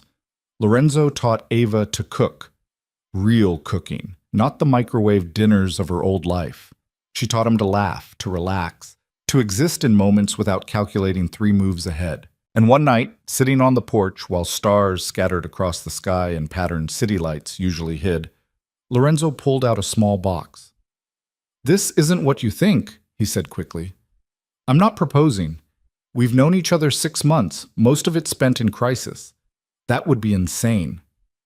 "Good to know," Ava said, amused. "But this belonged to my sister, May." He opened the box to reveal a ring, simple silver with a small stone that caught the starlight. "She gave it to me before she died. Made me promise that if I ever found someone who made me want to be better than I was, I'd give them this. As a reminder that even people like us, people who've done dark things, seen darker things, were still capable of choosing light." Ava took the ring, feeling the weight of grief and hope it carried. "Lorenzo, I can't. It's not an engagement, it's a promise. That we'll keep choosing each other, keep building something that matters, keep fighting for the people who can't fight for themselves." His dark eyes were steady. "And maybe someday, when we've earned it, when we've proven we can make something good from all this darkness, maybe then it becomes something more." Ava slipped the ring onto her right hand. It fit perfectly, like it had been waiting for her. "I can make that promise." They returned to New York with renewed purpose. The foundation Lorenzo had envisioned became real, funded by the profits from legitimate businesses, staffed by people who understood addiction and violence because they'd survived it themselves. They opened the first safe house in Brooklyn, the first treatment center in Queens, the first job training program in the Bronx. Victor contributed resources and connections, using his network to refer people who needed help instead of people who needed to disappear. Dimitri and Marcus did the same, seeing the value in having options beyond violence for the desperate people who stumbled into their world. And slowly, painfully, the criminal ecosystem they operated in began to shift, not transform. Ava wasn't naive enough to think they could eliminate crime or violence, but they could create alternatives, offer exits, make sure that people like Derek had somewhere to go besides deeper into debt and desperation. A year after the night in Murphy's bar, Ava stood in the office of their newest venture, a program that helped former criminals build legitimate businesses instead of returning to the only life they knew. Lorenzo was beside her, reviewing applications from people who wanted a second chance. This one, he said, pointing to a file. Former enforcer for the Triads, got out after his daughter was born, been clean for 6 months, wants to open a restaurant. Can we trust him? Can we trust anyone? But his references check out and Victor vouches for his sincerity. Lorenzo looked at her. What do you think? Ava read the application. A man named Chen Wei, who'd spent 15 years in the life before becoming a father, shocked him into wanting something different. His business plan was solid, his commitment seemed genuine, and everyone deserved a chance to rebuild. We fund him, but we monitor closely, make sure he's actually building something legitimate and not just using us as cover for the Triads. Agreed. Lorenzo made a note and moved to the next file. This was their life now. Not perfect, not safe, but purposeful in ways Ava's old existence had never been. She made real decisions that affected real lives. She used skills she'd learned in darkness to create light, and she did it all beside someone who'd seen her at her worst and chose to help her become her best. That evening, they had dinner with Victor and Irina at a restaurant in Little Italy. Victor looked older, the violence of the past year having carved new lines in his face, but he smiled when he saw them, genuine warmth breaking through his usual control. Lorenzo, Ava, you look well. So do you, Lorenzo said. How's retirement treating you? Victor had stepped back from active leadership of his organization, handing control to trusted lieutenants, while he focused on legitimate businesses and spending time with his daughter. The kidnapping had changed him, made him realize that some things were more important than power. Retirement is boring, Victor admitted, but boring is good. Boring means Irina is safe, my enemies are too afraid to move against me, and I can sleep without one eye open. He raised his glass. To boring lives and the extraordinary people who earn them. They drank to that, and Ava felt something settle in her chest. Contentment, maybe? Or just the absence of the constant fear that had defined her early life. She'd been broken, betrayed, hunted, and nearly killed. And somehow, impossibly, she'd come through it stronger. As they left the restaurant, Lorenzo pulled her close. Happy? Ava considered the question. Happy wasn't quite right. Happiness was too simple, too shallow for what she felt. But she was content, purposeful, engaged in work that mattered with a partner who understood both her strength and her vulnerability. Getting there, she said. Ask me again in another year. I will, and the year after that. And the year after that. Lorenzo's smile was soft. I plan on asking for a very long time, Ava Mitchell. Good, because I plan on being around to answer. They walked through the city they'd claimed as their own, not the glittering Manhattan of tourists and dreams, but the real New York underneath, where broken people fought to survive and sometimes found unexpected salvation. Ava had come here as a victim, desperate and drowning. She was leaving as a survivor who'd learned to swim in deep water. And somewhere in Murphy's bar, maybe, a woman sat at the bar drowning her sorrows, making the same mistakes Ava had made. But now there were safe houses to go to, hotlines PTO call, resources available for people who'd been betrayed and destroyed by the people they loved. Not everyone would use them. Not everyone could be saved. But some would. Some desperate soul would find the number, make the call, walk through the door into a second chance they'd never known existed. And that, Ava thought as Lorenzo's hand found hers in the darkness, was worth every moment of fear and pain and transformation. Because survival wasn't the end of the story. It was just the beginning of something real and hard and worth fighting for. The beginning of a life she'd built herself, from the ashes of everything she'd lost. The beginning of choosing light, even in the darkest places. And as Manhattan's lights blazed around them like 1,000 promises and warnings, Ava Mitchell walked forward into her new life. Not perfect, not safe, but entirely, beautifully hers.